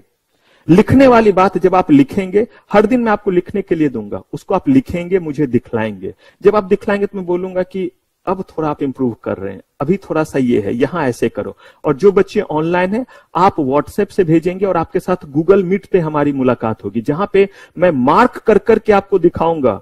जो भी बच्चे, खुशबू, नमन, बहुत सारे बच्चे हैं, तो आप जब आएंगे तो आपको जो एक टाइम दिया जाएगा जहां पे मैं यहां से जो है बताऊंगा कि देखिए अंडरलाइन करके कि अगर ऐसे लिखेंगे तो इतने मार्क्स, ऐसे लिखेंगे तो इतने मार्क्स, और प्लस तब उस समय बतलाऊंगा कि वो 10 नंबर क्या था जो मिला था। आपको और कॉपी दिखलाऊंगा जिसमें वो 10 कम भी हुए हैं, किसी को 4 मार्क्स एक्स्ट्रा मिला, किसी के 4 कम भी हुए। आप बोलेगा सर ऐसा भी होता है? हाँ जी, दोनों चीज होता है। अब वो क्या रहस्य है, वो रहस्य खुलेगा, धीरे धीरे खुलेगा। सारा आज ही कैसे खुल जाएगा, अभी तो लंबा सफर है, अभी तो बस थोड़ा सा दिखलाया है, अभी तो पार्टी शुरू हुई है। चलिए, अब जितने भी केस लॉ है, प्रैक्टिकल क्वेश्चन, हर जगह पे जहां केस लॉ बनेगा केस लॉ करेंगे, उस जगह पे अगर न्यूमेरिकल क्वेश्चन होगा तो उसी जगह न्यूमेरिकल करेंगे। रीजन ये है कि अगर न्यूमेरिकल क्वेश्चन उस जगह नहीं किया तो फिर याद ही नहीं रहेगा कि इस पार्ट से न्यूमेरिकल अराइज हो सकता है या नहीं हो सकता। जैसे मैं आपको देखिएगा चीजों को जब बताऊंगा, बोनस सेक्टर बाकी बात होगी, कैलकुलेशन भी करेंगे बोनस निकालने का कि कितना अमाउंट हो सकता है, वही हमसे पूछ दे। हमें कुछ भी चीज छोड़ना ही नहीं है सिलेबस का।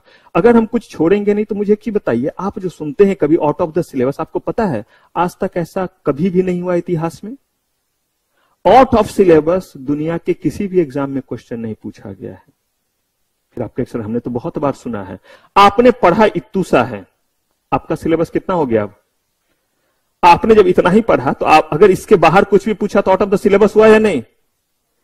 वो सिलेबस से बाहर नहीं पूछा था, आपने जितना पढ़ा था उससे क्या पूछ दिया, आप परेशान हो गए। आपने बोला नहीं सर हमने स्टडी मैट का एक लाइन देखा था। स्टडी मैट का आपने जो लाइन देखा था उस लाइन में बस छोटा सा चीज लिखा हुआ है। मान लीजिए एक एग्जांपल डीवीआर, जिसको आप जब हम पढ़ेंगे सिक्योरिटीज लॉ तो हम लोग जो है बात करेंगे। या मान लीजिए कि कहीं भी वर्ड लिखा है फैक्ट्री, अब उस फैक्ट्री वर्ड को जो है उन्होंने लिख तो दिया, लेकिन वो कितना दूर तक है ये आपने तो सोचा ही नहीं। उन्होंने तो लिखा कि फैक्ट्रीज एक्ट हम पूछेंगे, फैक्ट्री का डेफिनेशन आपसे पूछेंगे, लेकिन फैक्ट्री का डेफिनेशन देखिए तो कितना वाइड है, किस तरीके से है।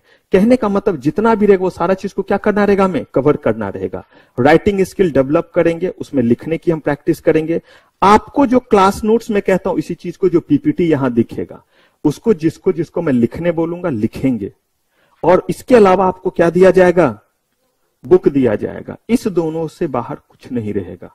आप कहेगा सर ऐसे करके कोई बोलता नहीं है, तो मैंने बोला इसीलिए क्योंकि जो है कितने साल का अनुभव हुआ है, सिर्फ 14 साल का, और उसके बाद उस विंग में जो है वो पिछले 2010 से हैं, तो 12 साल तो वहां पे हैं।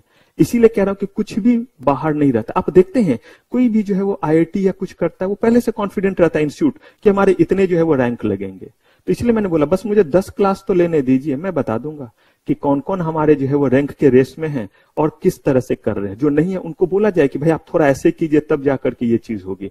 तो यहां पे हमें क्लास नोट्स और किस पे जाना है, बुक पे।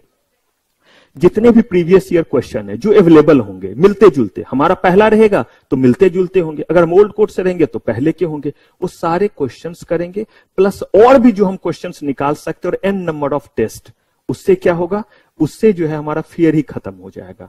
और तब लास्ट में गुरु मंत्र, और ये वही गुरु मंत्र है जो मैंने दिखाया कि क्या किया, जो 10 बढ़ा दिया, किसमें जो है वो कम कर दिया। ये सर ये अगर पहले बता दूंगा तो आप बोलेगा सर अब तो हो गया इतने से ही। तो कहते हैं जो लास्ट वाला चीज है वो क्या किया जाता है, सबसे बाद में। पहले सारे तीर आपके पास होंगे तब ना बोलूंगा कि देख वत्स, इस केस में ब्रह्मास्त्र और इस केस में पाशुपतास्त्र, इस केस में जो है वो नॉर्मल वाले। नहीं तो पता चला कि सामने छोटा सा सैनिक है और आपने ब्रह्मास्त्र चला दिया। सुने ब्रह्मास्त्र का नाम, ब्रह्मास्त्र, दिव्यास्त्र, रामायण महाभारत में ये सब सुने होंगे। तो जब योद्धा उतना मजबूत हो तो ब्रह्मास्त्र और दिव्यास्त्र चलाना है, सैनिक को तो एक तीर लेंगे टुक वाला और मार देंगे। तो यहां पे ये हमारा स्ट्रैटेजी रहेगा। तो चलिए अब स्ट्रैटेजी हमारी तैयार। हर दिन जो पढ़ाया बस उसका रिवीजन आपको हर दिन करना है, बस ये मुझे आपसे चाहिए। सेम डे बस क्या करेंगे, रिवाइज। आज जो पढ़ा अगर आज उसे आप रिवाइज कर लेंगे तो आपको पता है कितना टाइम लगेगा, सिर्फ 2 घंटे के क्लास को रिवाइज करने में आधे से 40 minute, 30 minutes to 40 minutes, that's it. अगर उससे ज्यादा लगे मुझसे मिलिए, मैंने तो नंबर भी दे दिया, कॉल कीजिए जो बाहर है कि सर ज्यादा टाइम लगा तो मैं बताऊंगा कि कहीं आप मिस कर रहे हैं। क्योंकि मैंने शायद आपको ये नहीं बताया, I am a professional psychologist, SSC board में 5 साल ऑलरेडी साइकोलॉजिस्ट रह चुका हूं। तो प्रोफेशनल साइकोलॉजिस्ट का मतलब है कि आपके मैंने पहले ही बोला वो मैं कहां छोड़ के आता हूं, क्लास के बाहर। नहीं तो फिर मुझे मजा नहीं आएगा, फिर तो मुझे लगेगा कि दे रहे हैं चुन चुन करके ये लंबे लंबे वाला। तो वो बेसिकली बाहर छोड़ करके आते, क्योंकि वो मेरा हाईली पेड जॉब है। अब एज ए साइकोलॉजिस्ट अगर आप मुझसे टाइम लीजिएगा, आएगा अभी लीजिएगा तो 7 से 8 मंथ्स के बाद आपको मेरा कंसल्टेंसी का टाइम मिलेगा। ज्यादा नहीं लगता है, उसमें सिर्फ 25 मिनट के 45,000 रुपए लगते हैं। तो वो जो है वो अलग अलग लोगों के लिए रहता है, जो आपके प्रॉब्लम में होते हैं, मतलब अर्निंग पीपल होते हैं, उन लोगों के लिए होता है। यहां मैं आपको वो चीज फ्री में दे रहा हूं कि एज बीइंग साइकोलॉजिस्ट हमें ये पता रहता है कि किस समय आपका अप्रोच जो है थोड़ा सा मूव करने लगा, तो हम बस उसमें आपकी मदद करते हैं। तो इसीलिए जिस दिन आपको बोला उसी दिन बस क्या कर लीजिए, रिवाइज कर लीजिए। नहीं हो तो मुझे बताइए, मैं आपको बता दूंगा कि कहां मिस कर रहे हैं, जिसलिए आपको क्या लग रहा है 30 मिनट्स और 40 मिनट से क्या लग रहा है, समय ज्यादा लग रहा है। आपका एक कॉपी होगा HW का और एक होगा कौन सा, CW का। बचपन में जाइए 10-12 कॉपी रहता था, 10-12 सब्जेक्ट रहता था, और कैसे बोर्ड का एग्जाम देते थे सोचिए। और उस समय आपकी उम्र सोचिए, अभी आपकी उम्र सोचिए, 4 सब्जेक्ट और 7 सब्जेक्ट देना है तो भूमिका बन रहा है, क्या करे कैसे करे। नन्हा सा जान, संस्कृत भी पढ़ता था, हिंदी, इंग्लिश, EVS, तो फिजिक्स, केमिस्ट्री, सिविक्स नहीं पढ़ते थे।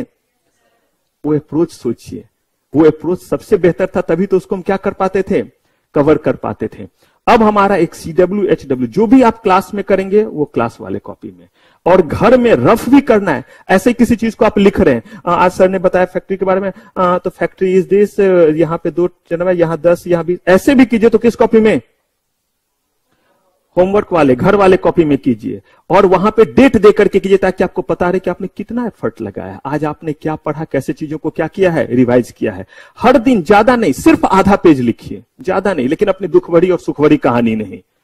जो भी पढ़ाया उसी टॉपिक में से कुछ क्या करना रहेगा, लिखना। जो टॉपिक सबसे टेढ़ा लगे उस पर लिखिए, कोई शो ऑफ नहीं, कुछ छिपाना नहीं। यहां CS बनने आए हैं या सिर्फ ये दिखलाने हैं कि सर देखो मैं बहुत जो है स्मार्ट हूं, मैं बहुत तेज हूं, इसके लिए आप आए हैं, या सही में बोलिए तो प्रॉब्लम क्या है तब आए हैं?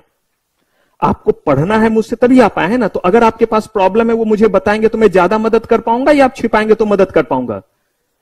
तो शो ऑफ में जाएंगे या जो प्रॉब्लम है वो सीधे बता देंगे? आज अगर मान लीजिए कोई एक छोटा सा बच्चा है और आपसे पूछे भैया दीदी जो भी आपको बुलाए, काका काकी जो भी बुलाए मान लीजिए, और बोले कि भैया दीदी मुझे बताओ CAT कैट, कैट मीन्स छोटा सा बच्चा है, आप उसको ऐसे गोद में लेते हैं और बोलते हैं बेटा CST कैट, कैट मीन्स बिल्ली, बिल्ली म्याऊ म्याऊ करती है, बिल्ली की आंखें जो है वो क्या होती है, चमकती है। अब जो है वो इतना बड़ा बच्चा आया और वो कह रहा है दीदी दीदी CST कैट, कैट मीन्स ये ले 1 लात। गधा इतना बड़ा हो गया है और अभी तक तू CST कैट, कैट मीन्स पूछ रहा है। तेरे इतने बड़े कैट के गले में जो है वो घंटी बांध रहे हैं और तू कैट पूछ रहा है। क्या अंतर हो गया भाई? आप वही, बच्चा वही, क्वेश्चन वही, अंतर क्या हो गया? तो अभी आप स्टूडेंट है, जो भी पूछेंगे चलेगा। कल के डेट में प्रोफेशनल बन गए और प्रोविजन नहीं आता है, शर्म लगेगा, किसी से नहीं पूछ पाएंगे। आज टीचर से पूछने में कोई हिचक नहीं होगी क्योंकि आप पढ़ने आए हैं। जो भी सर लिख नहीं पा रहे, ऑब्वियसली बात है, नहीं लिख पा, तभी तो अभी आप CS नहीं बने हैं। जिस दिन मैं बोलूं मैं नहीं लिख पा रहा हूं तो मुझे मिलेगा कंसल्टेंसी। ये जो पैसे मैंने बताया मुझे किस बात के, लोग आए कंसल्टेंसी के लिए, मैं बोलूंगा मुझे ये नहीं आता है और दुल्हन किस तरह शर्माऊं, तो मुझे बताइए पैसे देंगे या मुक्के देंगे? टीचर को मुक्के नहीं बोलते हैं तो चलिए पड़ेगा ना मुक्का मुझे। अब हाँ बोलिए तो ये बेसिकली हमें क्या रखना है, अप्रोच रखना है कि जब भी हम करें, एक शो ऑफ नहीं और दूसरा क्या रहे, सिर्फ और सिर्फ नो योर सेल्फ। जो नहीं आए वो आप पूछिए। हर बंदे का अलग अलग प्रॉब्लम हो सकता है। किसी का राइटिंग पहले से बहुत डेवलप होगा। अब ये नहीं कि उसके प्रेशर में खुद मरे जा रहे और उसका राइटिंग बहुत अच्छा है तो ठीक है ना। क्या बहुत ज्यादा पैसा किसी के पास नहीं है? आप इस दुनिया में देख रहे हैं तो आप अपने कमाने के लिए लगे हैं या मर रहे हैं, या देख देख करके ही पहले? तो पहले मर ही लेते हैं। अंबानी के पास, अडानी के पास बहुत पैसे हैं, तुम यही देख के सुन के मरे क्या लाइफ जी रहा है या ये लोग, या कोई और भी लोग देखा क्या लाइफ जी रहे हैं, तो वो सोचे या अपने बारे में करे। तो हमें जितनी प्रॉब्लम है, आपकी ज्यादा है तो आपको ज्यादा मैं बताऊंगा। किसी को लगता है कि नहीं मेरा ट्यून है, देखा मैंने, हाँ ठीक है, उनको थोड़ा फाइन ट्यून कर दिया और बाकी को बैठ करके कर रहे हैं। ये हमारा अप्रोच रहेगा। तो चलिए, अप्रोच क्लियर है? ठीक है, कैसे पढ़ेंगे ये क्लियर है? इसी चीज से पढ़ना है। जो लिखने बोलूंगा वो लिखना है, जो बुक दूंगा उससे क्या करना है, पढ़ना है। क्या करना है कि स्कैनर वगैरह कुछ नहीं लेना है। प्रीवियस ईयर का क्वेश्चन सिर्फ साइट से करेंगे, मैं कराऊंगा, और आंसर सारे मिलेंगे आपके कॉपी में, वो होगा क्लास नोट्स, और इस किसमें, बुक में, इससे बाहर कहीं नहीं होगा। अपने कॉपी और अपने बुक से आंसर, ना कि स्कैनर वगैरह। सिर्फ क्वेश्चन बैंक के लिए स्कैनर यूज करना चाहे तो करें, उसकी भी जरूरत नहीं। आजकल साइट पे फ्री में मिलता है तो क्यों पैसे दे, गलत सलत आंसर लिखा रहता है, टेम्पटेशन होगा और उस तरफ हम क्या करेंगे, बढ़ जाएंगे। चलिए, तो अब जरा हम आते हैं और अब हमारा जर्नी शुरू होता है, और हम पहला हमला किस एक्ट पे करने जा रहे हैं, फैक्ट्रीज एक्ट पे। चलिए, तो अब यहां पे ध्यान से सुनिएगा और ध्यान से चीजों को समझिएगा। हमारे सेटिंग अप में जो हम सब्जेक्ट पढ़ने जा रहे हैं, setting up of business entity. अब भूमिका या खुशबू, आप में से किसी ने पूछा था कौन सा चीज है, तो अब हम लोग अपने चीज पे और अपने जगह पे आ गए हैं जो हम लोग करने जा रहे थे। फाइन, तो यहां से ध्यान से सुनिएगा, ध्यान से समझिएगा। हम लोग लेबर लॉ वाले पोर्शन में हैं, यानी कि एक जो है वो इंडस्ट्री, एक जो है वो कंपनी बन गया, कंपनी को चलानी है। कंपनी को चलाने के लिए हमें लोग चाहिए या नहीं चाहिए, ह्यूमन पावर चाहिए। अगर हमारे पास लोगों की रिक्वायरमेंट, तो मुझे बताइए आज के डेट में हमारे देश में अगर सबसे बड़ा कोई प्रॉब्लम है तो मुझे लगता है अनएम्प्लॉयमेंट। हर आदमी इतना ज्यादा मेहनत क्यों करना चाहता है पढ़ाई और बाकी चीज में, सोच के देखिए। क्योंकि हमसे बेहतर कोई और किया हुआ रहेगा तो बॉस जॉब हमें मिलना मुश्किल है, हमें जो है वो जॉब नहीं मिलेगा। तो इसीलिए आपको दूसरे से बेहतर बनना पड़ेगा। ऐसे ही जरा सोचिए, अगर कोई काम करने गया हुआ है तो हो सकता है सबको काम आता हो, फिर भी जो है जो काम देने वाले लोग हैं वो क्या बोलते हैं, जो काम देने वाले लोग हैं वो कहते हैं कि इतने ही रुपए में काम करोगे तो काम करने देंगे। भाई होना चाहिए 800 रुपए एक दिन का, वो कहते 400 लेना है, आप कहिए सर तो वो काम नहीं करेगा। नहीं कैसे करेगा, सोच के देखिए। आज आप आए होंगे, जिस भी इलाका से आए होंगे, अगर कभी गौर कीजिएगा जाते वक्त या किसी भी समय, सुबह के समय खास तौर पे, आपके जो है इलाके में भी एक कोई चौक होता होगा जहां पे जो आप देखेंगे कुछ लेबर वगैरह खड़े हैं, साइकिल वगैरह लेके, टिफिन लेकर के, किसी के पास कुदाल रहता है, किसी के पास पेंटिंग का चीज रहता है, और वहां लोग आते हैं और कहते हैं चल मेरे घर मजदूरी में। या कॉन्ट्रैक्टर आता है, बोलता है चलो भाई 4 लेबर चलो हमारे साथ। सुबह 8 बजे से वो लोग बैठा हुआ है, अब जैसे जैसे 9 बजने लगा, 10 बजने लगा, अब क्या होगा, उस बंदे को डर नगले लगेगा। क्या कि अगर आज नहीं गए काम करने के लिए तो घर में चूल्हा कैसे जलेगा, क्योंकि वो हमारे और आपके तरह वेल ब्लेस्ड नहीं है कि अकाउंट में पैसा है। कि 2 महीने तक ऐसे ही खा लेंगे। आपने देखा था कोरोना में इसलिए क्या हाल हो गई थी उन लोगों की। तो मैं जो बात कर रहा हूं वो उन लेबर की बात कर रहा हूं जो जाकर के काम करते हैं। आप यहां बैठे हुए, यहां एसी लगा है, माइक लगा है, इतने सारे चीजें, जितने चीज मैं पहना हूं, आप पहने हैं, मोबाइल है, सब कुछ है, ये बनाती कौन है? कंपनी। आसान शब्द में बोले, और ये कंपनी तो बनाती है, लेकिन कंपनी कहां बनाती है? अपने अपने घर में डायरेक्टर, दो वो बना के लाता है, दो वो बना के लाता है, फिर दोनों मिलकर के बेचने जाते हैं। फैक्ट्रीज में बनता है। वहां पे जो लोग काम करेंगे, जरा सोचिए, ये वो लोग हैं जो आप तक आईफोन से लेकर के सब कुछ पहुंचाते हैं, हाईफाई चीज से लेकर के लोएस्ट चीज तक भी, हर जरूरत की चीज आप तक पहुंचाते हैं। लेकिन उनकी स्थिति सबसे खराब होती है। जो आईफोन बनाता है, आज तक वो उसके के पास आईफोन नहीं होगा जो उस फैक्ट्री में काम करता होगा। जो आपके लिकर है, कोल्ड ड्रिंक है, ये सारी चीजें सब तो फैक्ट्री में ही बन रहा है। अब कह रहे ये चीज जहां बनता है, वहां पे चूंकि काम करने वाले लोग ज्यादा हैं, तो शायद उनको काम करते वक्त वो सारी फैसिलिटी ना मिले, उतने पैसे ना मिले। जब वहां काम करने के दौरान कोई हादसा हो जाए तो उन्हें कंपनसेशन ना मिले। पॉसिबल? ऐसा क्यों? लोग ज्यादा हैं और काम क्या है? कम है। यही तो वजह है। आज के डेट में अगर हमारे पास जो है वो काम जो है वो ज्यादा रहे, लोग कम रहे, तो बताइए मोनोपोली उनका चलेगा या नहीं चलेगा? और आप ये देख भी सकते, अगर मोहल्ले में सिर्फ एक इलेक्ट्रीशियन है तो जरा कॉल कीजिए, आ रहा हूं सर, आ रहा हूं, आज बोल करके 3 दिन बाद आएगा। क्यों? क्योंकि उस एरिया में आपको कोई और इलेक्ट्रीशियन नहीं पता है, इसीलिए। लेकिन यही चीज जब हम मास लेवल पे फैक्ट्री में बात करते हैं, आप देखिए ना, कोई एक वैकेंसी निकलता है, लाखों लोग जो है वो एपियर होते हैं या नहीं? 10-10 पोस्ट के लिए लाख की संख्या में लोग हैं, चाहे प्यून का ही वैकेंसी क्यों ना हो। तो ऐसे केस में एम्प्लॉयर जो है वो उनको कम तनख्वाह ना दे, उनको काम करते वक्त जो है वो रीजनेबल फैसिलिटी ना दे। पॉसिबल? आप यहां आए हैं, क्या यहां आप बैठे हैं तो सिर्फ मैं पढ़ा रहा हूं इतना ही चाहिए, या रूम का एटमॉस्फेयर अच्छा होना चाहिए, साफ होना चाहिए? हां या ना? अगर साफ नहीं भी तो भी मैं पढ़ाऊंगा तो बात उतनी ही जाएगी या नहीं जाएगी? लेकिन आपके जो है वो बॉडी के लिए वो खराब है। अगर गंदगी है चारों बगल और आप क्लास में बैठे हैं, तो मैं जो बोल रहा हूं वो बात जो है वो आप तक पहुंचेगी कि नहीं? सुनाई देगी या कान काम करना बंद कर देगा? गर्मी के समय में एसी, ठंड के समय में रूम बंद रहना चाहिए, तो ही जो है आप बैठ करके पढ़ पाएंगे। आपको चेयर चाहिए, और इतना ही नहीं, इसके बाद क्लास खत्म हो तो वॉशरूम वगैरह होना चाहिए या नहीं? अब मुझे बताइए, ये सारी चीज आपकी रिक्वायरमेंट है कब? जब आप क्लास के लिए आए हैं, थोड़े कंफर्ट जोन में है क्योंकि आप बैठ के पढ़ रहे हैं, वहां पे वो लगातार काम कर रहे हैं, धूल मिट्टी में रहेंगे। अब उन्हें खाना खाने के लिए जाना है। अब जब वो खाना खाने के लिए जाएंगे, रामदीन है, राम खिलावन है, हरिया है, बंसी है, बिरजू है, अगर कोई भी नाम ऑनलाइन ऑफलाइन किसी भी बच्चे के किसी भी रिलेटिव के साथ मैच करे तो हैशटैग ना चला दें, क्योंकि आजकल बड़ा चलता रहता है ये देश। तो बस ये एग्जाम्पल के तौर पर मैं कुछ नाम ये जो है वो कह रहा हूं। तो ये जो हमारे रामदीन है, बंसी, बिरजू है, राम खिलावन है, ये जो भी लोग काम कर रहे हैं, ये जब काम कर रहे हैं तो उन्हें वो बेसिक फैसिलिटी चाहिए या नहीं चाहिए? पता चला धूल में है। क्यों धूल में है भाई? काम कर रहा है, मशीन पे काम कर रहा है। अब खाना खाने जाना है, हाथ धोने के लिए जगह चाहिए या नहीं? कुछ ऐसा आपने ध्यान नहीं रखा, खाने दो जैसे खाएगा, क्या करेगा? नहीं कुछ है तो ऐसे ही पूछेगा और खाने लगेगा। पापी पेट का सवाल है, भूख लगा है तो खाएगा या नहीं खाएगा? बीमार पड़ेगा या नहीं पड़ेगा? अगर किसी भी जगह पे जो पत्थर की कटाई हो रही, पत्थर की कटाई, आप जितने शानदार वाले जो है वो टाइल्स और मोजाइक्स और जो है वो ग्रेनाइट जो देखते हैं, जरा सोचिए ये जहां बनता है, आप कहिएगा सर आप देखें, हाँ हम लोग ऑडिट पे जाते हैं। और आप भी जो पढ़े, क्यों लेबर लॉ आपको पढ़ाया जा रहा है, जरा ये सोचा है? क्योंकि लेबर लॉ का ऑडिट सिर्फ कंपनी सेक्रेटरी कर सकता है और कोई नहीं। मतलब जो भी चीज आप पढ़ रहे हैं, हर चीज का पर्पस है, इसीलिए लेबर लॉ का ये चीज आपको ध्यान से पढ़ना है। और ऑडिट का मतलब क्या होता है? गलती ढूंढना। गलती कब ढूंढेंगे? जब पहले प्रोविजन पता होगा तब ना। तो यही फैक्ट्रीज एक्ट ने बोला कि भाई अगर वहां पे कोई काम कर रहा है तो ये फैसिलिटी देना पड़ेगा आपको, जो है ड्रिंकिंग के लिए, हाथ धोने के लिए, आपको जो है वो वॉशरूम, ये सारा कुछ क्या करना पड़ेगा? प्रोवाइड करना पड़ेगा। मुझे एक चीज बताइए, अगर ये चीज हम एक्ट में ना बोले तो क्या मानेंगे ये लोग?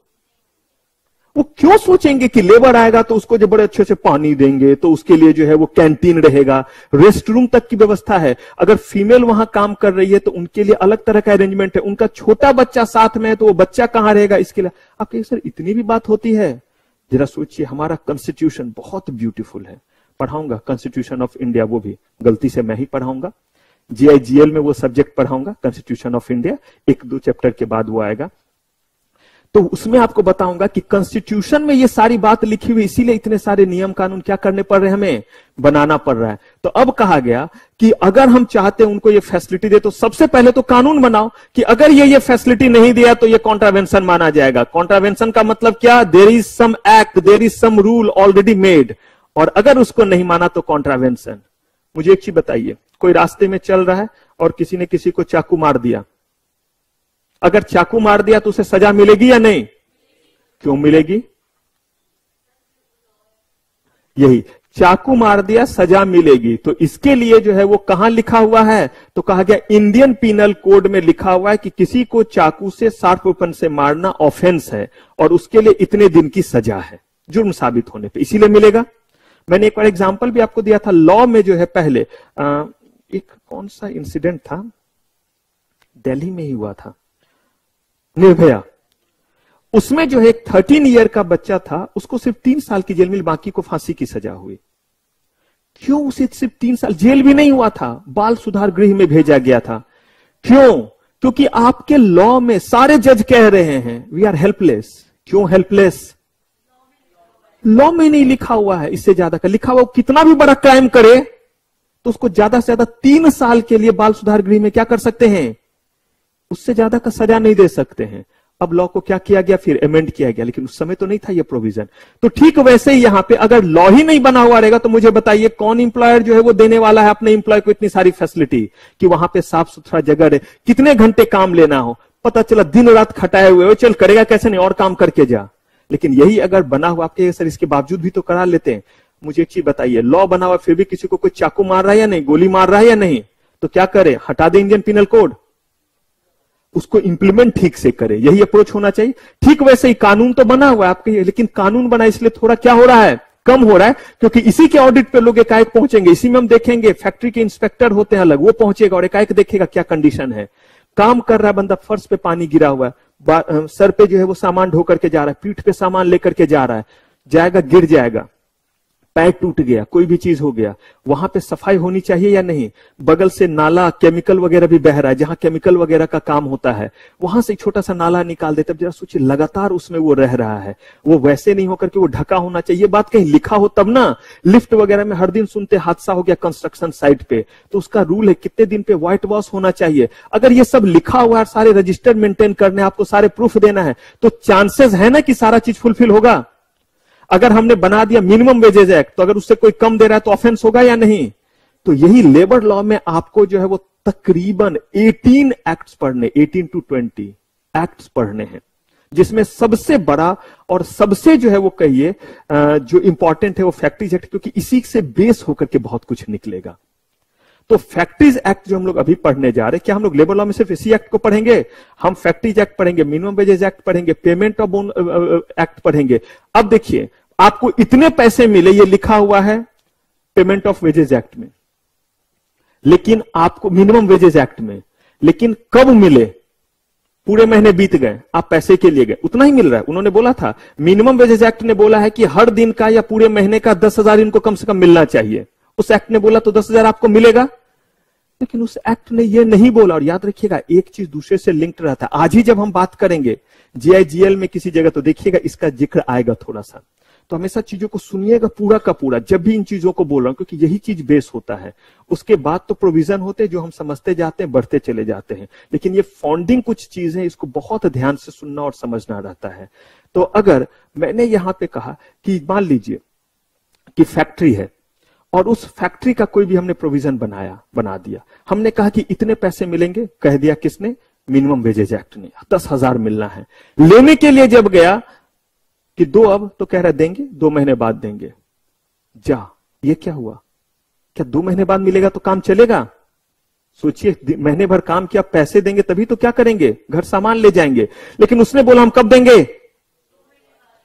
मिनिमम वेजेज एक्ट ने कुछ बोला ही नहीं कब देना है, उसने बस ये बोला कि इतना कम से कम देना है। छूट गया उससे। उस एक्ट को सही तरह से इंप्लीमेंट करने के लिए एक और एक्ट बनाना पड़ा, पेमेंट ऑफ वेजेज एक्ट, जो कहता है कि कितने दिन पे दे देंगे। ये नहीं कि एक ही बार 6 महीने पे पैसे देंगे, और देंगे तो कैसे देंगे। बंदा किंगफिशर कंपनी में काम कर रहा था, रामदीन को 2 बाटली पकड़ा देंगे, झूम शराबी क्या वो दे दें? बासमती राइस के जो है वो फैक्ट्री में काम कर रहा था, 200 रुपए किलो वाला चावल का पैकेट दे दें? नहीं है ये रामदीन के लिए। वो 30 रुपए वाला, 20 रुपए केजी वाला चावल खाता है, क्या उसके लिए चाहिए? तो इसका मतलब कितना देंगे, कब देंगे, कैसे देंगे, देखिए सबके लिए अलग अलग है। उसका होली, दीपावली, दशहरा सही से मने, इसके लिए बोनस एक्ट है, प्रोविडेंट फंड है, पेंशन जैसा चीज है, सब कुछ पढ़ना है इसमें। लेकिन पहले हमला किस पे कर रहे हैं?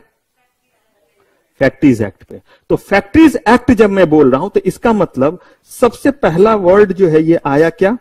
फैक्ट्री। तो सबसे पहले तो यही देखना पड़ेगा कि ये एक्ट जो है वो अप्लीकेबल किसके लिए है।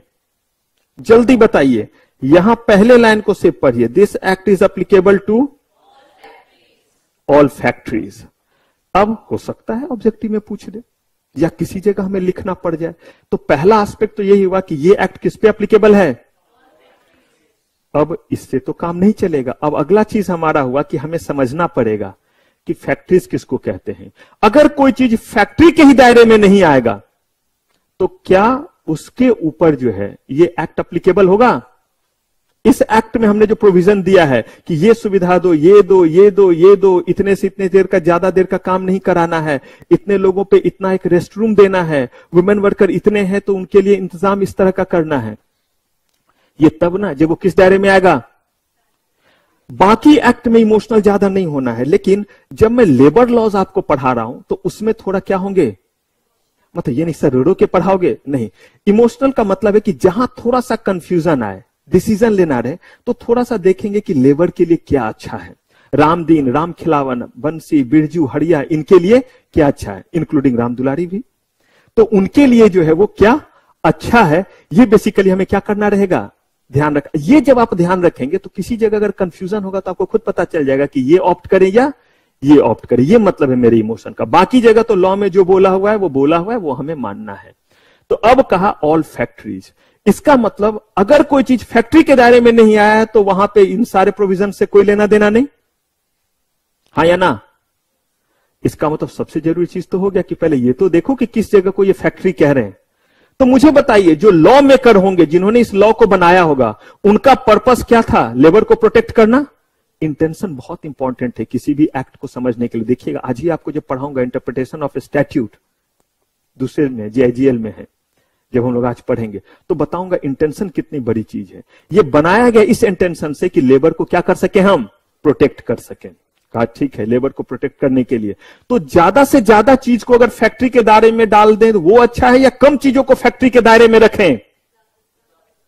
ज्यादा से ज्यादा, जितने ज्यादा चीज फैक्ट्री के दायरे में होंगे उतने ज्यादा जगहों पे काम करने वाले लोगों को फैक्ट्री एक्ट के सारे बेनिफिट मिलेंगे या नहीं।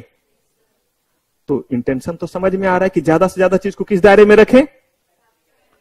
कहा ठीक है, रखो फैक्ट्री के दायरे में। बताओ फैक्ट्री किसको कहेंगे। तो इन्होंने कहा फैक्ट्री का मतलब है एनी व्हाट, एनी प्रीमिसेस या प्रीमाइसेस, एनी प्रीमाइसेस। और यहां पे कह रहे इंक्लूडिंग प्रीसिंक्ट्स, थोड़ी देर के लिए इग्नोर। ठीक, अभी लिखना नहीं, सिर्फ सुनिएगा, लिखने में दूंगा टाइम। तो any premises in any part of which what is going on, manufacturing activity या प्रोसेस इज कैरिड ऑन। तो थोड़ी देर के लिए हम मान लेते हैं कि मैन्युफैक्चरिंग प्रोसेस हमें पता है, आसान शब्दों में तो मैन्युफैक्चरिंग प्रोसेस पता है। लॉ ने क्या बोला है वो देखेंगे। तो कहा कि एनी प्रीमाइसेस, सिर्फ सुनने पे ध्यान दीजिए क्योंकि मैं लिखने के लिए दूंगा टाइम कि अब लिखिए, मैं बोल दूंगा, एकदम ध्यान से भी सुनिएगा, ये सब चीज बहुत इंपॉर्टेंट है। तो मैंने कहा एनी प्रीमाइसेस, यानी कि प्रीमाइसेस के किसी भी कोने में कौन सा एक्टिविटी होना चाहिए, मैन्युफैक्चरिंग एक्टिविटी। अगर हो रहा है तो पहले जरा देखते हैं क्या मतलब है। बहुत बड़ा ये प्रीमाइस है, पता है आपको, यहां भी है, ऊपर फ्लोर भी, सब कुछ है, ये पूरा प्रीमाइस हो गया। इसमें सारे जगह पे पढ़ाई का काम होता है। एग्री आप मेरे इस बात से।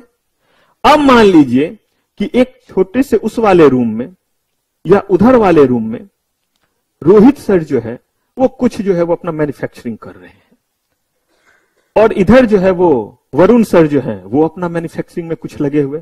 बाकी जगह पे हम लोग सब पढ़ा रहे हैं, अलग अलग टीचर हम लोग सब पढ़ा रहे हैं, लेकिन अपने रूम में ये लोग कौन सा एक्टिविटी कर रहे हैं। अब कहा कि इनके उस एक्टिविटी के कारण ये पूरा का पूरा जो है वो प्रीमाइसेस किस दायरे में आ गया, फैक्ट्री के दायरे में, फैक्ट्री के दायरे में। और अगर ये लोग भी नहीं कर रहे होते ये काम तो तो ये नहीं आता, क्योंकि कोई भी जो है वो जगह फैक्ट्री तब कहलाएगा जब वहां कौन सा एक्टिविटी हो रहा हो। और ये मैन्युफैक्चरिंग एक्टिविटी पूरे में हो रहा हो जरूरी नहीं है, प्रीमाइसेस के किसी भी कोने में अगर हो रहा है। और डिटेल में जाएंगे, पहले इसका बेसिक समझिए। प्रीमाइसेस के किसी भी कोने में कौन सा एक्टिविटी हो रहा है, तो इसका मतलब उसको हम फैक्ट्री कहेंगे। लेकिन दो बातें हैं। जो मैन्युफैक्चरिंग एक्टिविटी हो रहा है, ये मैन्युफैक्चरिंग एक्टिविटी जो हमारा हो रहा है, यहां या तो पावर का इस्तेमाल होगा या पावर का इस्तेमाल नहीं होगा।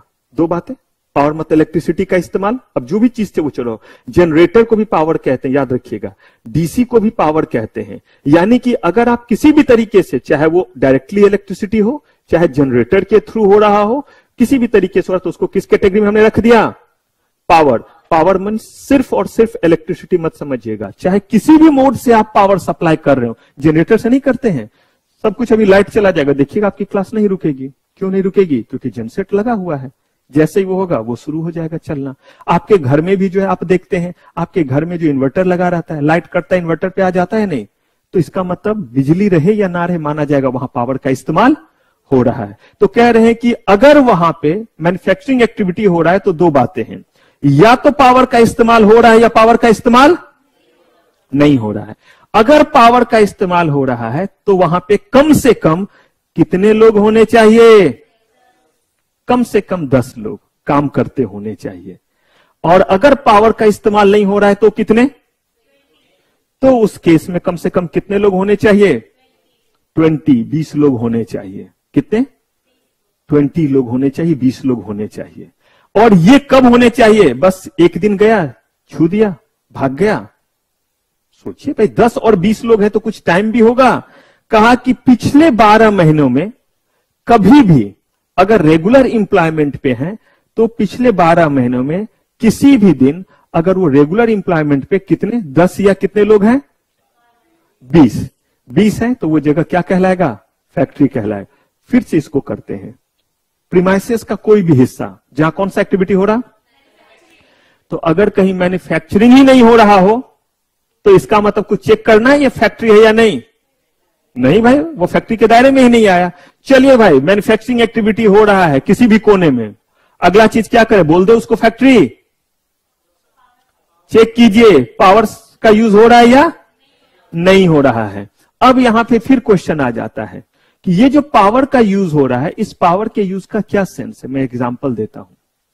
आपने लक्कर वाला देखा है, लकड़ी वाला कारपेंटर देखा है। ये लक्कर वाला, लकड़ी वाला कारपेंटर ये क्या करते हैं, लकड़ी के सामान बनाते हैं, पलंग कुर्सी जो भी चीज आप बोलेंगे वो, आप सोफा ये सब बना करके देंगे आपको। आप देखेंगे कि ये दो तरह से काम करते हैं। एक जो काम करेगा वो किस तरीके से कि उनके पास सब कुछ मैनुअल होगा, ऐसे करके खींचने वाला एक बंदा ऐसे ऐसे ऐसे करके तो प्लेन करेगा, आरी से ऐसे ऐसे करके जो है वो काटता है, कील से ऐसे ऐसे करके ठोकेगा। और एक क्या होगा, उसके पास जो है वो छीलने के लिए मशीन है, ऐसे किया जर्र कट गया, काटना है तो कटर उसके पास मशीन में लगाया, प्लग ऑन किया, ड्र कट गया, ड्रिल करना है लगाया और खट से जो क्या कर दिया, ड्रिल कर दिया। देखे है ना ये चीज। और एक होता है जो क्या करता है, मैनुअल करता है। तो अगर मान लीजिए कि यही आपका फर्नीचर बन रहा है, फर्नीचर का दुकान है, अब ये फैक्ट्री कहलाएगा या नहीं कहलाएगा, तो कहा मैन्युफैक्चरिंग प्रोसेस तो है। अब हमें बस इतना देखना है कि वहां पे मैनुअल काम हो रहा है या आपका इलेक्ट्रिसिटी से हो रहा है। अगर मान लीजिए कि मैन्युफैक्चरिंग काम के लिए सारे हथियार, सारे वेपन हमारे कैसे हैं, मैनुअल, तो मुझे बताइए पावर का इस्तेमाल हुआ, तो अब वहां पे कितने लोग होने चाहिए तब फैक्ट्री कहलाएगा। अगर वहां पे 15 है तो क्या वो मैन्युफैक्चरिंग नहीं हो रहा है वहां, लेकिन वहां पे 20 का आंकड़ा टच। अगर हमें यह देखना है तो क्या करना रहेगा, अगर आज हम 6 दिसंबर को यह देखने गए हैं तो क्या करेंगे, 6 दिसंबर 2021 तक में देखेंगे कि 6 दिसंबर 2021 से लेकर के 6 दिसंबर 2022 तक क्या वहां पे एक भी दिन, ध्यान से सुनिएगा क्योंकि इस पे केस लॉ रहता है आपका, एक भी दिन क्या रेगुलर एम्प्लॉयमेंट पे 20 लोग ने काम किया है। आपका जवाब आया नहीं, क्योंकि आपने देखा कि मैक्सिमम कितने लोग थे एक दिन, इससे ज्यादा तो कभी रहे ही नहीं। तो क्या वो फैक्ट्री कहलाएगा। अगर वहां पे 25 लोग हो गए तो तब वो फैक्ट्री कहलाएगा। अब देखिए, अगर वहां पे बिजली का इस्तेमाल हो रहा है तो 15 लोग हैं। अब बताइए, हाँ जी, पावर का इस्तेमाल हो रहा है, 15 लोग हैं, कहलाएगा? क्यों कहलाएगा? क्योंकि उसके लिए कितना होना जरूरी है? 10 भी होगा तो चलेगा। लेकिन फिर अब मैं एक ट्विस्ट डाल रहा हूं। अब तो आपको लग रहा होगा कि आपने पूरा समझ लिया फैक्ट्री। थोड़ा घुमाऊं, थोड़ा दही जमाऊं दिमाग का? ठीक है। अब देखिए, जहां पे काम हो रहा था और 15 लोग काम कर रहे थे, वहां पे भी जब वो काम कर रहे थे तो लाइट जल रहा था, अंधेरे में थोड़ा ना काम कर रहे थे, तो पावर का इस्तेमाल तो वहां भी हो रहा था। ऑल दो वो काम कैसे कर रहे थे? मैनुअल। सारा मशीन उनका हाथ वाला था, आरी था काटने के लिए, ऐसे छीलने के लिए अलग चीज था, और उसको ड्रिल करने के लिए जो उनके पास जो है वो ऐसे ऐसे करके धागा बांध के ऐसे ऐसे ड्रिल करते, अगर कभी देखे होंगे तो मैनुअल जब करते हैं तो। लेकिन काम जब कर रहे हैं तो क्या है? लाइट जल रहा है। अब मुझे बताइए, अब वहां 10 चेक करेंगे या 20? चलिए, ये क्वेश्चन सारे बच्चों के लिए, खासतौर पे जो ऑनलाइन वाले हैं, मुझे आंसर चाहिए। मेरा क्वेश्चन ध्यान से सुनिएगा सारे बच्चे जो ऑनलाइन में इस समय कनेक्टेड है हमारे साथ। मैं रिपीट कर रहा हूं क्वेश्चन। वहां पे 15 लोग काम कर रहे हैं, 15 पीपल काम कर रहे हैं। सारे लोग मैनुअल जो है वो इंस्ट्रूमेंट का यूज कर रहे हैं काम करने के लिए। कोई मशीन बिजली से नहीं चलती है। लेकिन जब वो काम कर रहे हैं तो वहां पे लाइट जलाए हुए हैं, तभी तो दिखेगा और काम करेंगे। अब ऐसे केस में बताइए कि वहां पे जो लाइट इस्तेमाल हो रहा है, पावर इस्तेमाल हो रहा है, वो रोशनी के लिए हो रहा है, मशीन चलाने के लिए नहीं हो रहा है, और वहां काम करने वाले जो है वो 15 है। क्या ये जगह फैक्ट्री कहलाएगा? यस या नो? आप लोग का भी जवाब चाहिए मुझे। भूमिका, खुशबू और नमन कौन कौन है? आप लोग का क्या है जवाब? जिसका हाँ वो भी बोल सकते, जरूरी कि जो पूरा का पूरा ग्रुप बोले वही सही होगा। आपका क्या कहना है?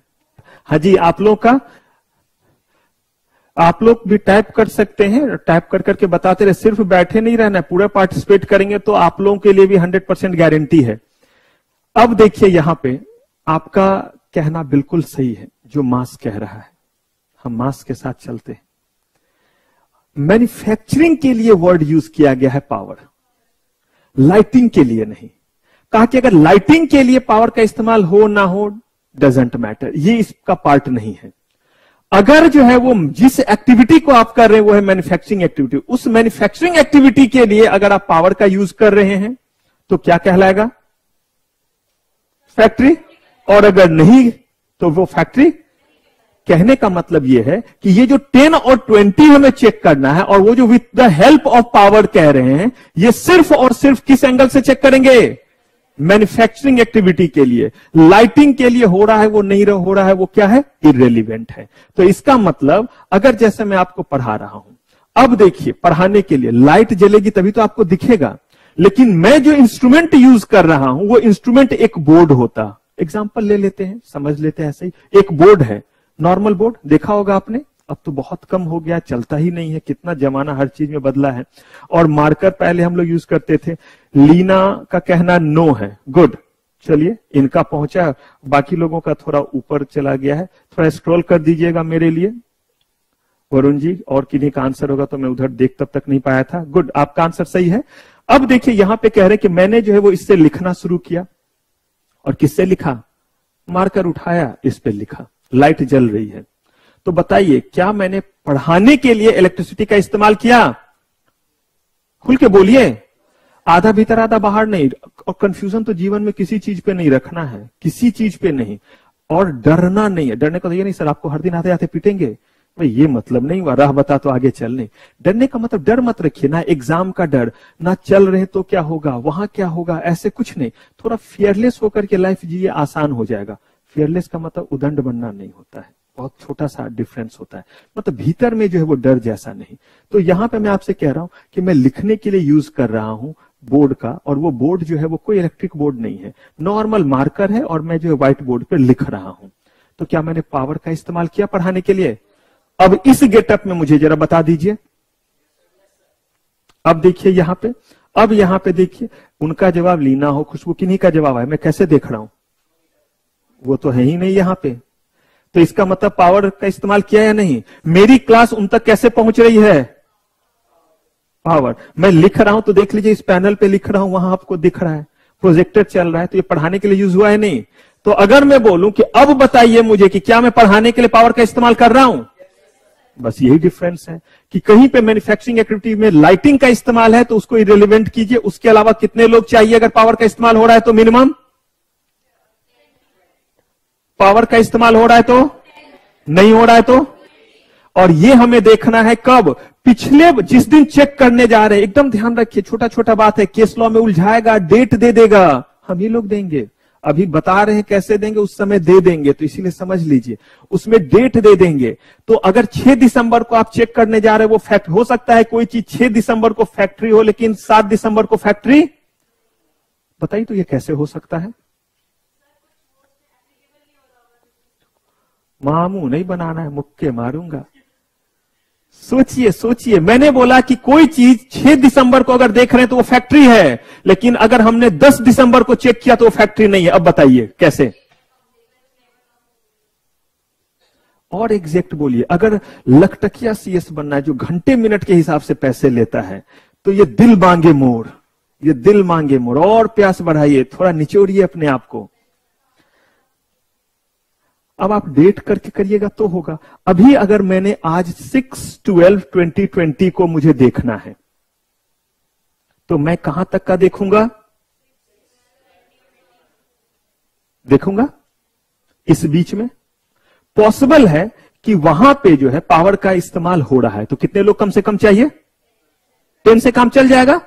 अब वहां पे मैंने क्या देखा कि 6 दिसंबर को, 7 दिसंबर, कितने को? 7 दिसंबर, 7 दिसंबर 2021, एकदम ध्यान से समझिएगा, क्योंकि केस लॉ वगैरह मैंने बोला बहुत रहेंगे आप लोग के, नए कोर्स ओल्ड कोर्स सब में जम के हम लोग अब पूछ रहे हैं, बच्चों का जम के दही बना रहे हैं। लेकिन तब अच्छी बात है, तभी आपको ज्यादा पैसे मिलेंगे जब काम करने आएंगे। 7 को जो है वहां पे 12 लोग काम करते थे। कितने? 12 रेगुलर बेसिस पे, वर्ड याद रखिएगा क्योंकि अभी और थोड़ा ट्विस्ट लाएंगे। 12 लोग काम करते थे रेगुलर बेसिस पे, लेकिन 9th को जो है 3 लोगों ने रिजाइन कर दिया। कितने लोगों ने? 9th क्या? 3 लोगों ने रिजाइन कर दिया। अब बताइए वहां काम करने वाले लोग जो है वो 10th दिसंबर से कितने हो गए? तो 9th दिसंबर 2021 ऑनवर्ड वहां कितने लोग काम कर रहे हैं? 9। अगर मैंने 6 दिसंबर 2022 को जानना चाहा वो फैक्ट्री है या नहीं, तो मैं कहां तक का डाटा देखूं? 2021 तक। तो उसमें तो मुझे दिख गया, मैंने तो बोला एक भी दिन के लिए, वहां तो 3 दिन तक कितने लोग थे? 12 थे ना। 6 से लेकर 6, 7, 8, 9 को रिजाइन किया ना, तो 9 तारीख तक मुझे तो मिल गया 12 लोग। मुझे कितने चाहिए? 10। अब जो है अगला ऑडिट पे मैं गया, अब मुझे चेक करना, उसमें फैक्ट्री लॉ के जो कंप्लायंसेस चेक करने, तो पहले देखूं तो वो फैक्ट्री है या नहीं। तो अब वहां पे जब मैं गया तो मैं गया 15 दिसंबर 2022 को, तो मुझे चेक करना होगा। अब फैक्ट्री होने के लिए कहां, किस डेट तक जाऊं? सीधा सीधा चलते, अब ये मत बोलिएगा सर 14 लेंगे 16 लेंगे, समझना है चीज को, फंसना नहीं है। अब मुझे बताइए 15 दिसंबर 2021 से लेकर के 15 दिसंबर 2022 तक कितने लोग वहां काम कर रहे हैं? मैक्सिमम कितने लोग? मैक्सिमम 9 ही थे। एक भी दिन, एक भी पल के लिए ज्यादा था? 9 मैक्सिमम मिला। पावर का इस्तेमाल हो रहा है? हां, हमने बोला हो रहा है पावर का इस्तेमाल। तो वहां पे कितने होने चाहिए थे? हुआ? फैक्ट्री हुआ? वो 6 दिसंबर को फैक्ट्री था, 15 दिसंबर को वो फैक्ट्री नहीं हुआ। आग लग गई, उड़ गया, सुनामी आया, सब तहस नहस, भूकंप आया, सब जमीन में चला गया। क्या हुआ?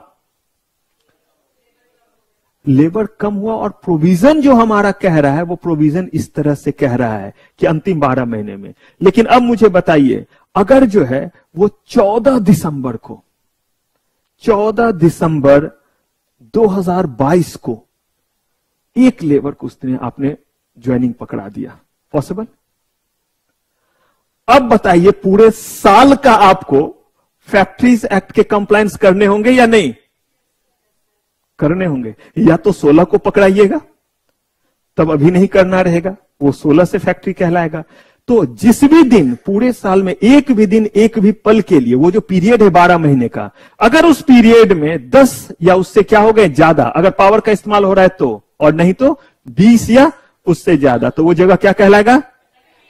और अगर वो फैक्ट्री कहलाएगा तभी उस पर फैक्ट्री एक्ट के सारे प्रोविजन लगेंगे, जो भी आपको नहीं पता है। लेकिन क्या पता चलेगा या नहीं? वही तो पढ़ना है। यही सबसे बड़ा आपका लेबर लॉ का चैप्टर। समझिए ये चैप्टर अपने बाकी सारे जो चैप्टर पढ़ेंगे उसका ये 40% है। अंदाजा लगाइए 40%। बाकी 60 में सारे हो जाएंगे जो 15-16 है। लेकिन ये जो है वो क्या करेगा?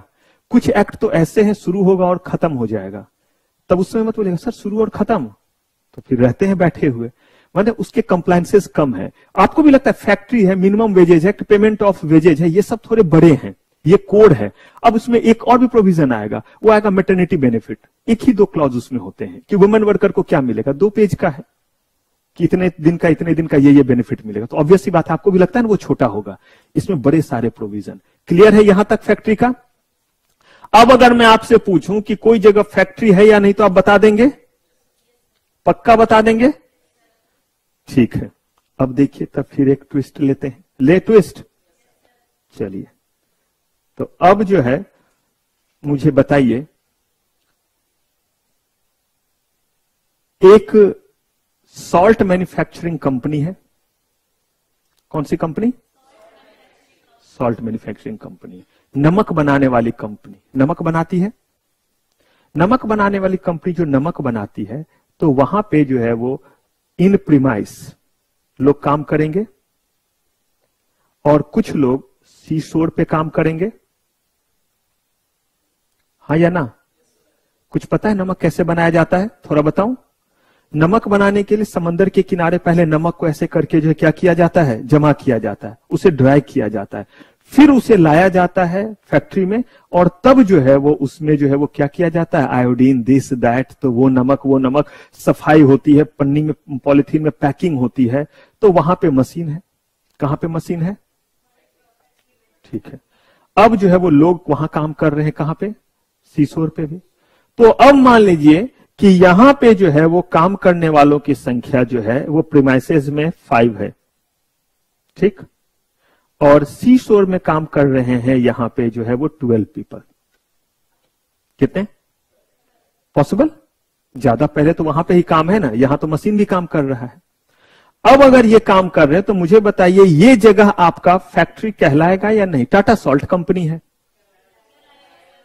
हाँ जी, ऑनलाइन बच्चे आगे आपके ऊपर भी हमला। अच्छा, भूमिका ने भी नो कहा था। चलिए थोड़ा लेट मुझे रिस्पॉन्स आया था। अब आप लोग भी सोचिए ये जगह कहलाएगा या नहीं? फैक्ट्री कहलाएगा? ये कह रहे हैं नहीं कहलाएगा।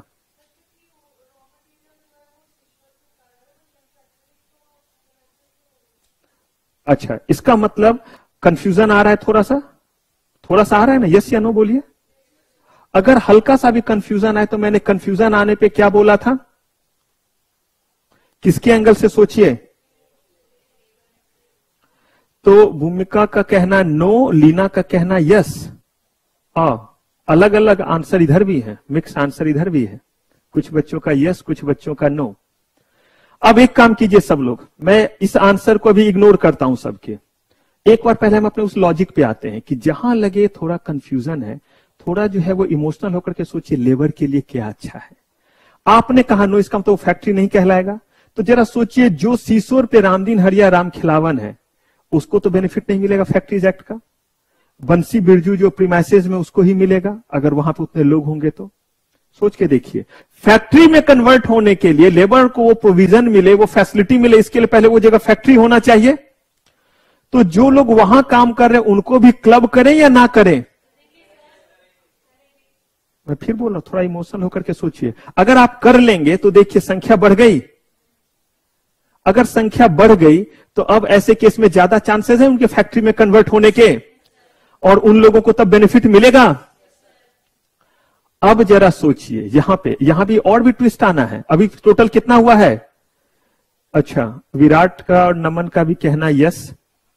अब देखिए यहां पे कि अगर वो कह रहे हैं कि टोटल जो है वो हमारे पास हो गए 15, एक आपके पास क्वेश्चन आ सकता है कि सर अगर ये 20 से ज्यादा होता तो कोई बात नहीं, हम इमोशनल हुए, हमने बोला दोनों को क्या कर देंगे, क्लब कर देंगे। यानी कि किसी भी मैन्युफैक्चरिंग एक्टिविटी से, बड़े ध्यान से सुनिएगा, किसी भी मैन्युफैक्चरिंग एक्टिविटी से रिलेटेड जितने भी एक्टिविटी हो रहे हो, चाहे वो 10 जगह क्यों ना हो रहा हो, सबको क्लब कीजिए, ऐड कीजिए, प्लस कीजिए, जोड़िए, जो भी लैंग्वेज आप समझें, और उसके बाद अपने प्रोविजन को चेक कीजिए, 10 वाला और 20 वाला। क्लियर है? अब एक चीज और है, ये तो क्लियर हुआ, यस या नो? हाँ जी, इधर बच्चे क्लियर है ये? क्योंकि अब मैं इसमें फिर थोड़ा सा ट्विस्ट ला रहा हूं। अभी मैंने बोला कि जितने भी जगह लोग काम कर रहे होंगे, अगर कोई भी मैन्युफैक्चरिंग प्रोसेस है जो 4 जगह से होके गुजरता है, तो प्लेस 1, प्लेस 2, प्लेस 3, प्लेस 4 सबको क्या कर दिया, ऐड किया। ऐड होने के बाद जो संख्या निकली वो लिख लिया, और वो नंबर निकलने के बाद अगला प्रोविजन चेक करना है कि वो जो है 10 और 20 के दायरे में आए या नहीं आए। अब एक और ट्विस्ट दें, अगर इस जगह मान लीजिए कि 5 और 15 रहता, तो बताइए आप सीधे कह देते फैक्ट्री या नहीं? अब के अकॉर्डिंग 5 लोग काम करते हैं अंदर में मशीन पे, और 15 लोग जो हैं वो समंदर पे। अब बताइए 20 हो गए, तो वो फैक्ट्री होगा या नहीं? हो गया। अब तो इसमें ये नहीं देखना है पावर का इस्तेमाल हो रहा है या नहीं, क्योंकि हो रहा हो या नहीं हो रहा हो, कितना हो गया, 20 हो गया, तो आपने कह दिया। लेकिन देखिए अब थोड़ा सा जो ट्विस्ट है, जहां पे आपको एक चीज फिर सोचना पड़ सकता है, और वो क्या है, मैं आगे बढ़ूं या आप कुछ पूछ रहे थे? आ रहे, तब तो आप आगे बढ़ गए, बिल्कुल ठीक, वहीं पे आएंगे। तभी तो आप ही लोग इसीलिए इतना करके छोड़ा है कि दिमाग में आया ना ऐसा, मन में लड्डू फूटा तो मिलेगा छोटा भीम का लड्डू। अब देखिए यही क्वेश्चन मैं दे रहा हूं अब, कि इस सिचुएशन में ध्यान से, सारे बच्चे ध्यान से, ये आंसर अगर सही आ गया तो मजा आ जाए। देखते कितना आपका इंट्यूशन काम करता है, आप कितना सोच पाते हैं। अब हम एक क्वेश्चन ले रहे जिसमें प्रीमाइसेस में जो है वो 5, ठीक है, यानी कि किस जगह, अंदर कह दीजिए, प्रीमाइसेस में तो सब कवर हो जाता है, क्योंकि अभी उस डेफिनेशन को और ब्रॉड करेंगे।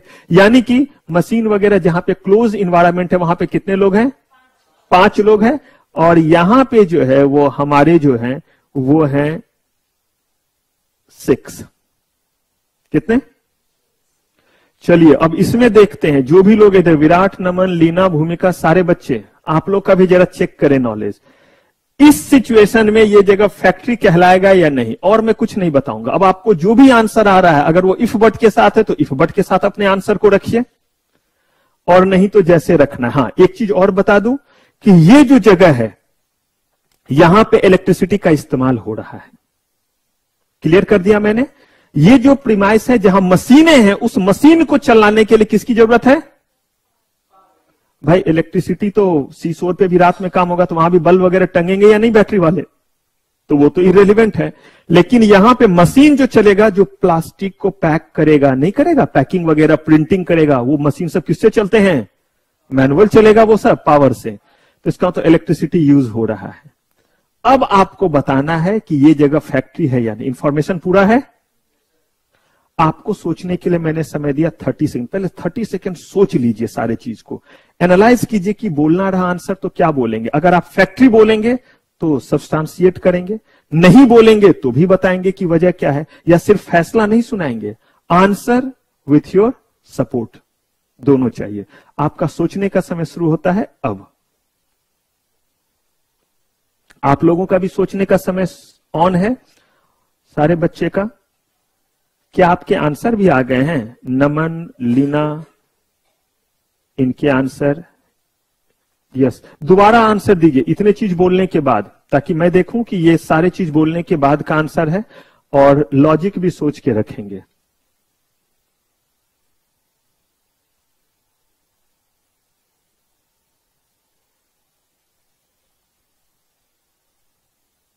सोच लिया? ठीक है। फिर से विराट का भी यस है, लीना का यस है, बाकी लोग भी दोबारा मुझे यस या नो लिखेंगे। इन लोगों ने यस बोला है। चलिए, ऑनलाइन टीम में ज्यादातर यस आ रहा है। यहां यस, यस वाले एक बार हाथ उठाइए। ठीक है, नो वाले? साइंस की तरफ से कौन है? आप साइंस की तरफ से? आप थे नो यस में? ओके, मुझे लगा कि अच्छा इधर दिखाने। चलिए, तो नो में जो है वो कम लोग हैं, लेकिन है। एक बार फिर नो वाले हाथ उठाइए। पहले आप एक्सप्लेन कीजिए व्हाई नो।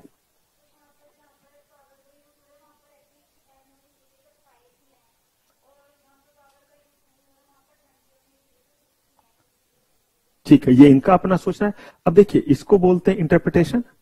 बड़ा मजा आएगा आज, इसीलिए दूसरा टॉपिक इंटरप्रिटेशन ऑफ स्टैट्यूट रखा है। वो सारे जगह इसका मैं रेफरेंस दूंगा, और जो बच्चे आज नहीं उनको मजा बहुत आने वाला है, क्योंकि ये जो बातें हैं ना जो हम लोग करते हैं, ये बात दोबारा क्लास में रिपीट नहीं हो पाती है। जो हमने शुरू में बात की, क्वेश्चन पेपर दिस दैट, तो इसीलिए क्लास में प्लीज रहना शुरू से है, एकदम स्टार्ट से, मेरे पहुंचने से पहले तक एक भी लाइन मिस नहीं हो। तब मैंने बोला है कि तब मैं लिख के देता हूं कि कोई जो है वो रोक नहीं सकता। लेकिन फिर वही, अब इनका ये इंटरप्रिटेशन, आपका क्या है?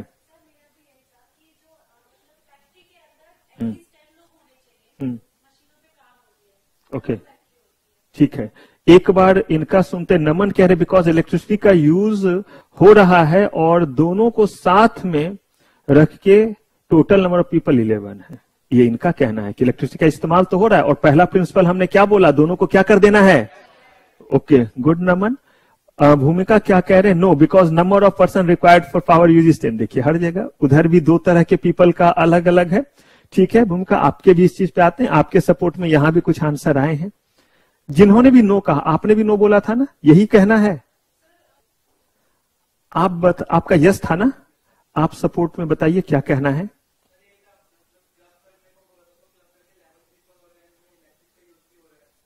तो इलेक्ट्रिक का यूज तो एक जगह हो रहा है। हाँ, फायदा देखते हैं किस चीज से। हाँ दुबले पतले, आपका क्या कहना है? सेम है। मैं ज्यादातर बच्चों का ऐसे ही नाम रखता हूं, दुबले पतले। तो आज से इतिहास इनको किस नाम से जानेगा? दुबले पतले के नाम से। तो अब देखिए, सबसे पहले पहले एस्पेक्ट पे आते। अब इसका हम तरीका क्या निकालें? तो पहला तरीका हुआ कि सबसे पहले क्लब कीजिए। First step, club all the labours, all the employees working at different part, different portion related to same manufacturing activity. पहला रूल क्या हो गया? जितने भी, ये तो दो जगह हैं, और हो सकता है गोडाउन में दो लोग हो, कुछ वहां हो, गोडाउन में तो और भी किसी चीज से पावर का इस्तेमाल नहीं होगा। कहा कोई बात नहीं, सबसे पहले क्लब करो। जोड़ दिया, गोडाउन, फैक्ट्री, चिमनी, समुद्र के किनारे तो समुद्र के नीचे, तो पानी के नीचे, पानी के ऊपर, ब्रिज पे, जहां भी है सब ऐड कर दिया। ऐड होने के बाद वो कोई नंबर निकला। हमारे केस में कितना नंबर निकला? 11। अब रुकेंगे। अब अगली बात ये आती है कि क्या वहां पावर का इस्तेमाल हो रहा है या नहीं हो रहा है। अब देखिए, एक भी जगह पे, भले आपके 6 प्लेसेस पे एक्टिविटी होते हैं तो काम होता है।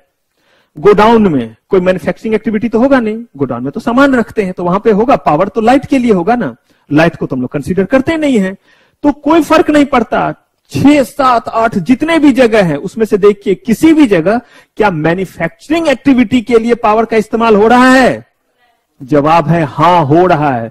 सर 8 में से बस एक जगह पे हो रहा है और वहां सिर्फ एक ही आदमी है। कोई फर्क नहीं पड़ता, वहां एक रहे या अनेक रहे, पावर का इस्तेमाल तो हो रहा है किसी भी एक जगह। अब उसको ले आइए इस कैटेगरी में, with the help of, how many people are working there with the help of power? Total. अब टोटल पर्सन कितने हो गए? 11। अब ये देखेंगे कि टोटल पर्सन हो गए 11।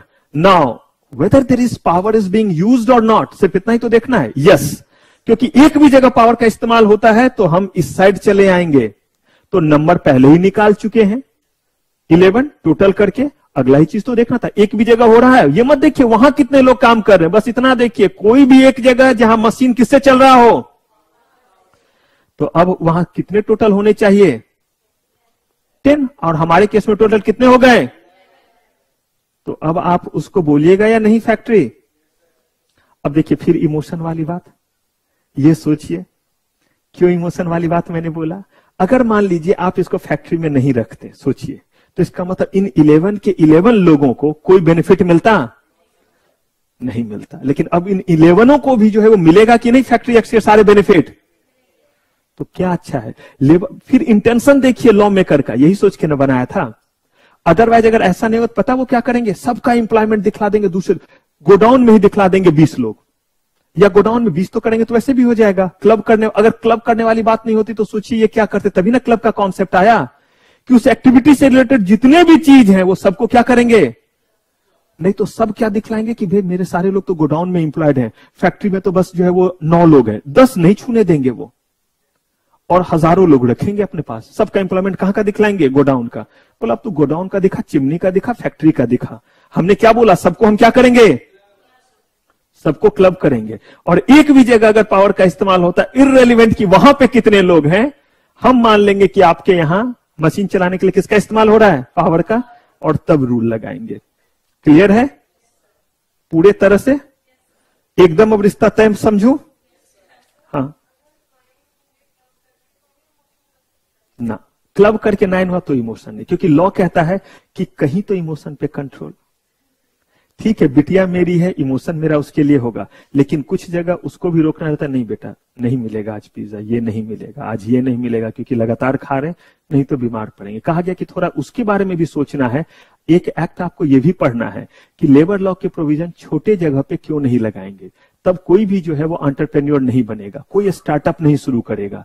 ये भी देखना रहता है कि कम लोगों पे क्यों नहीं ये लगाते। कहा कि अगर इतने कम लोग होंगे तो वो उसका मतलब छोटा जगह है, और वो छोटा जगह है, वो अगर इतने सारे कंप्लायंस और ये करता रहेगा तो ऐसे केस में वो बिजनेस कहां से कर पाएगा। एक तरफ आप कहते हैं एंटरप्रेन्योरशिप को क्या करो, बढ़ावा दो, एनकरेज करो, और दूसरी तरफ ऐसे पटक पटक के धोएंगे, तो ये तो भाई मजाक हो गया। तो इसलिए उन्होंने बोला कि एक जो नंबर दिया वो ये दिया। आपको पता है ये किस एक्ट में आप पढ़ रहे हैं, फैक्ट्री का ये डेफिनेशन किस एक्ट के अकॉर्डिंग। आप कहिएगा सर अब ये क्या बोल दिया आपने, फैक्ट्रीज एक्ट के अकॉर्डिंग, क्या किसी और एक्ट के अकॉर्डिंग। फैक्ट्री किसी और चीज को ही बोलते हैं। मुझे क्या बताइए, क्या आज से पहले आप फैक्ट्री वर्ड नहीं जानते थे, लेकिन क्या ये जानते थे फैक्ट्री के बारे में। यही अंतर है जनरल नॉलेज में और एक सीएस में, जिसपे आप कमाएंगे।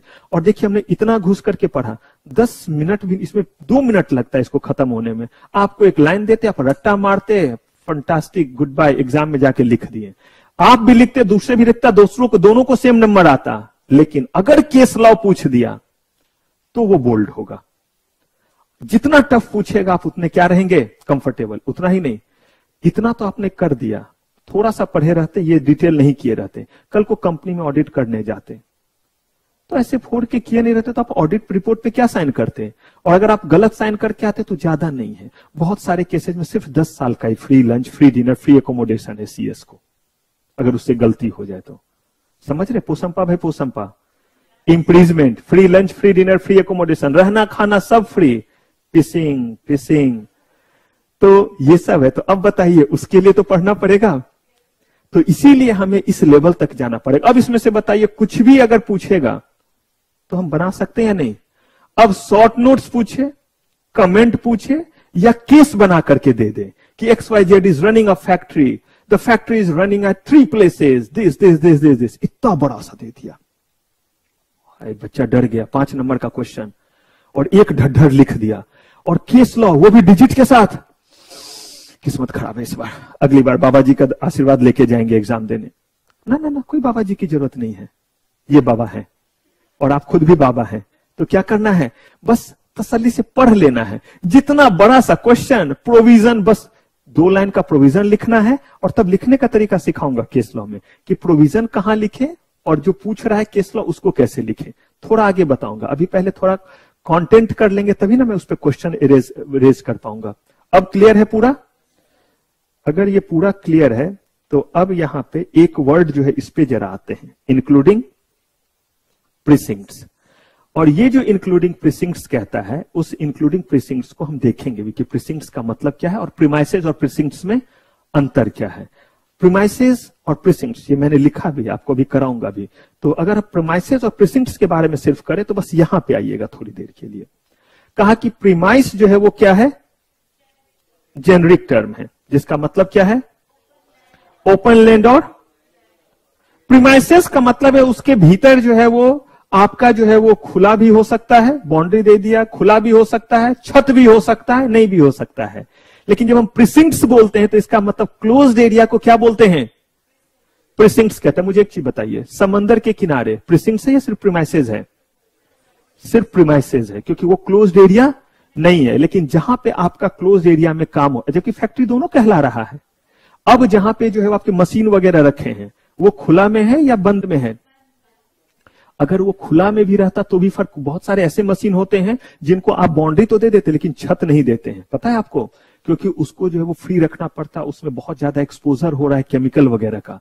तो वैसे केस में उसको फ्री रखते हैं, पूरा वेंटिलेटेड रहते हैं। सब पढ़ाऊंगा वेंटिलेशन वगैरह क्यों रखना पड़ता है।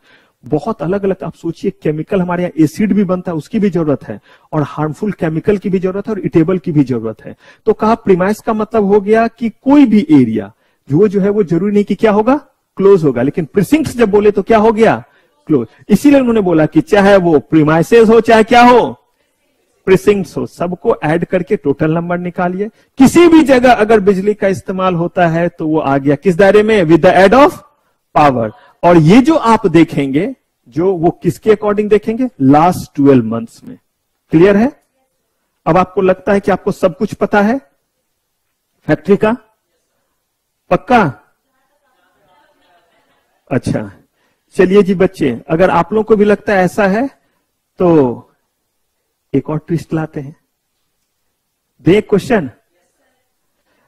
अब देखिए, एक एस्टैब्लिशमेंट है, जगह, वर्ड इसीलिए बोल रहा हूं क्योंकि मुझे तो बताना है कि प्रिसिंक्ट्स हो चाहे ना हो, कोई फर्क। एस्टैब्लिशमेंट। अब उस जगह पे जहां काम हो रहा है, ये बता दिया मैंने, वहां मैन्युफैक्चरिंग एक्टिविटी हो रहा है। वहां पे जो है वो पावर का इस्तेमाल हो रहा है। अब पावर का इस्तेमाल बोल दिया, इसका मतलब अब मैं ये सब नहीं बोलूंगा बल्ब जला रहे क्या जाए, पावर इस्तेमाल हो रहा है ये बोला, इसका मतलब मैन्युफैक्चरिंग के लिए किसका इस्तेमाल हो रहा है, क्योंकि हम उससे अब आगे निकल चुके हैं, बल्ब बोले या उसमें मशीन बोले, तो पावर का इस्तेमाल हो रहा है। और वहां पे जो है वो पूरे के पूरे 12 मंथ्स में जो काम कर रहे थे वो थे 9 पीपल। कितने? 9 पीपल काम कर रहे थे। अब ये बात है आपकी 6-12-21 से लेकर के 6-12-22। कितने लोग काम कर रहे थे? 9। एक शुभ दिन, और वो दिन जो था वो मान लीजिए 30 नवंबर था। कौन सा? 22, क्योंकि 1 करेंगे तो बाहर निकल जाएंगे हम। ऐसे 22 दीपावली का समय था, बहुत सारा माल आया हुआ था, रॉ मटेरियल, और उसको जो है अगर रोकते तो दीपावली के समय ऐसे ही ट्रैफिक ज्यादा हो जाता है। हमने फटाफट जो है वो 20 लोगों को बुलाया। कितने को? और उनको बोला चल भाई जल्दी जल्दी सामान भीतर कर दे। अब चूंकि 20 लोग वहां पे थे इसीलिए पूरे दिन में सामान भीतर हो गया। अगर हमारे ही वो 9 बंदे रहते तो ऐसे केस में शायद 3 दिन लगता। ठीक है, तो अपने 9 बंदे और उधर से 20 थे, तो काम क्या हो गया, 1 दिन में हो गया, क्योंकि 29 पीपल हो गए। और नहीं तो ऐसे ऑब्वियसली बात है 3 दिन लग जाता, तब अपने ही बंदे काम कर रहे होते तो, और उतने देर अगर ट्रैफिक होता तो दिक्कत हो जाती। या हम यहां पे जो है वो 50 बंदे ले आए ताकि 1 घंटे में जो है वो क्या हो जाए, सारा का सारा सामान जो है वो भीतर आ जाए। क्लियर? 20 लोगों को हमने लगा दिया। अब मुझे बताइए कि क्या ये जगह फैक्ट्री कहलाएगा? सारे बच्चे आंसर चाहिए, जो भी बच्चे हमसे जुड़े हैं। चलिए, यहां पे क्लासरूम से जवाब है नो, कि ये फैक्ट्री नहीं कहलाएगा। सबका जवाब नो, आपका यस है, आपका भी यस। बताइए, यस को कीजिए सब्सटेंशिएट।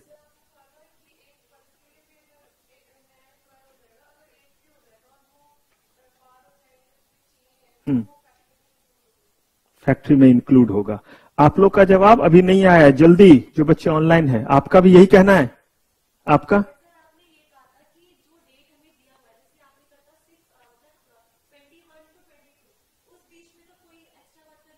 आया ना? तो 13 नवंबर 22 जो है वो 6 दिसंबर से पहले नहीं होगा। 6 दिसंबर 22, आज है 6 दिसंबर 22, तो इससे पहले नवंबर ना। इसी बीच को तो देख रहे, इसी बीच में तो हो गया आपके पास, एक दिन के लिए नहीं हो गया आपके पास 29। अब विराट कह रहे हैं नो, विराट को इमोशन नहीं है। हो सकता है सही भी कह रहे हैं, मैंने ऐसे बोला कि विराट कह रहे हैं नो सर, फैक्ट्री नहीं कहलाएगा। अगर आप मेरे सारे बात को सुनेंगे, जरा रिकॉल कीजिए, मैं अपने ही बात को रिकॉल कराता हूं।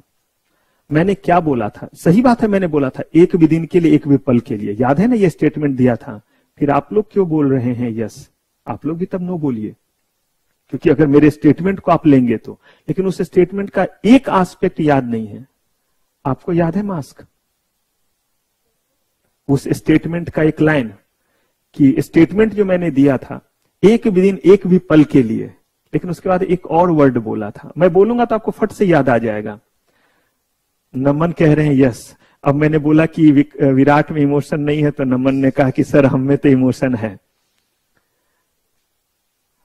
काश ये फैसिलिटी होता अभी तुरंत कि मैं बैक करके वो सुना देता, तो आप लोग को बड़ा मजा आता कि नहीं सर, हम जब सुन रहे होते हैं तो सही में हम सारी बात नहीं सुन पाते हैं।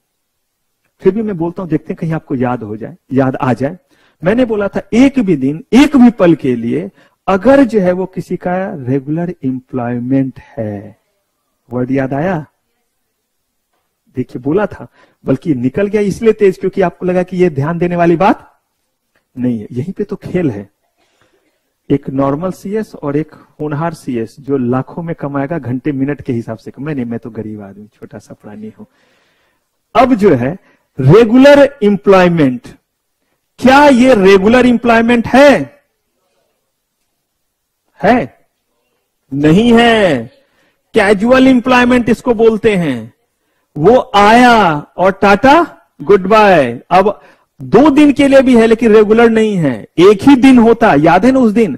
एक दिन से भी अगर वो आया, ठीक एक दिन पहले आ जाता। अभी तक सब ऐसे ही चल रहा था। 6 दिसंबर को उसका अपॉइंटमेंट हो जाता 3 लोगों का। भाई एक ही दिन रहा तब भी तो, लेकिन अपॉइंटमेंट कैसा रहा उसका? अब अगर मैं बोलूं कि 9 तारीख को 3 लोगों को मैंने रेगुलर बेसिस पे एम्प्लॉय कर लिया, नहीं समानुमान के लिए किसी को बुलाया, यही जो हमारा है 6 से लेकर के 6 तारीख तक का है। 9 लोग काम कर रहे थे और ठीक 6 दिसंबर को आज के दिन 3 लोगों को ज्वाइनिंग दे दिया।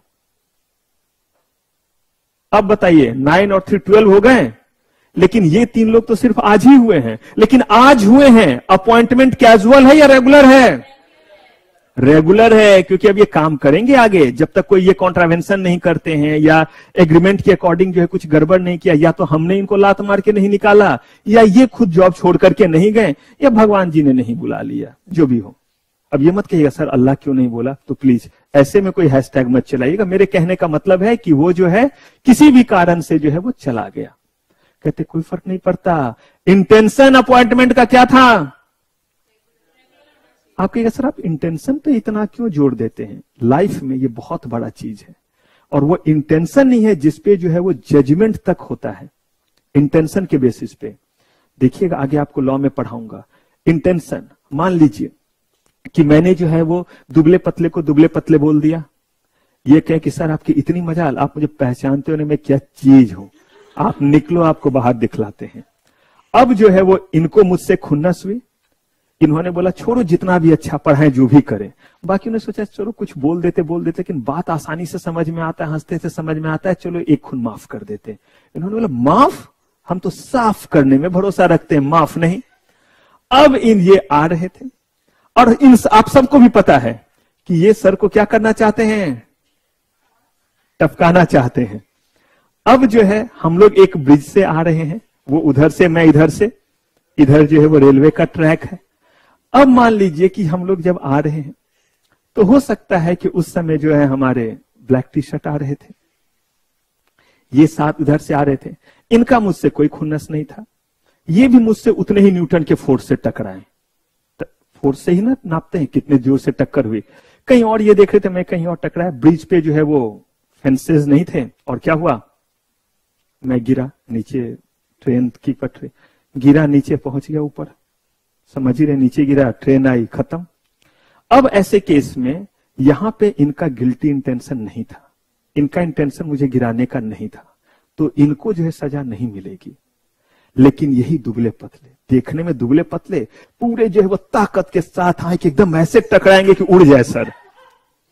ठीक है, अपना कद काठी भी नहीं देखा, बोला ठोक देते हैं तो ठोक देते हैं। मैं नहीं देखा इनको, ये तो मुझे देख रहे थे, आए और इन्होंने धक्का दिया, अब मैं फिर गिरा नीचे, फिर पहुंचा ऊपर। बात सेम हुई, लेकिन इस बार इनको सजा मिलेगी? इनको सजा नहीं मिली, दुबले पतले को क्यों मिला? Guilty mind. तो इंटेंशन है ना इंपॉर्टेंट।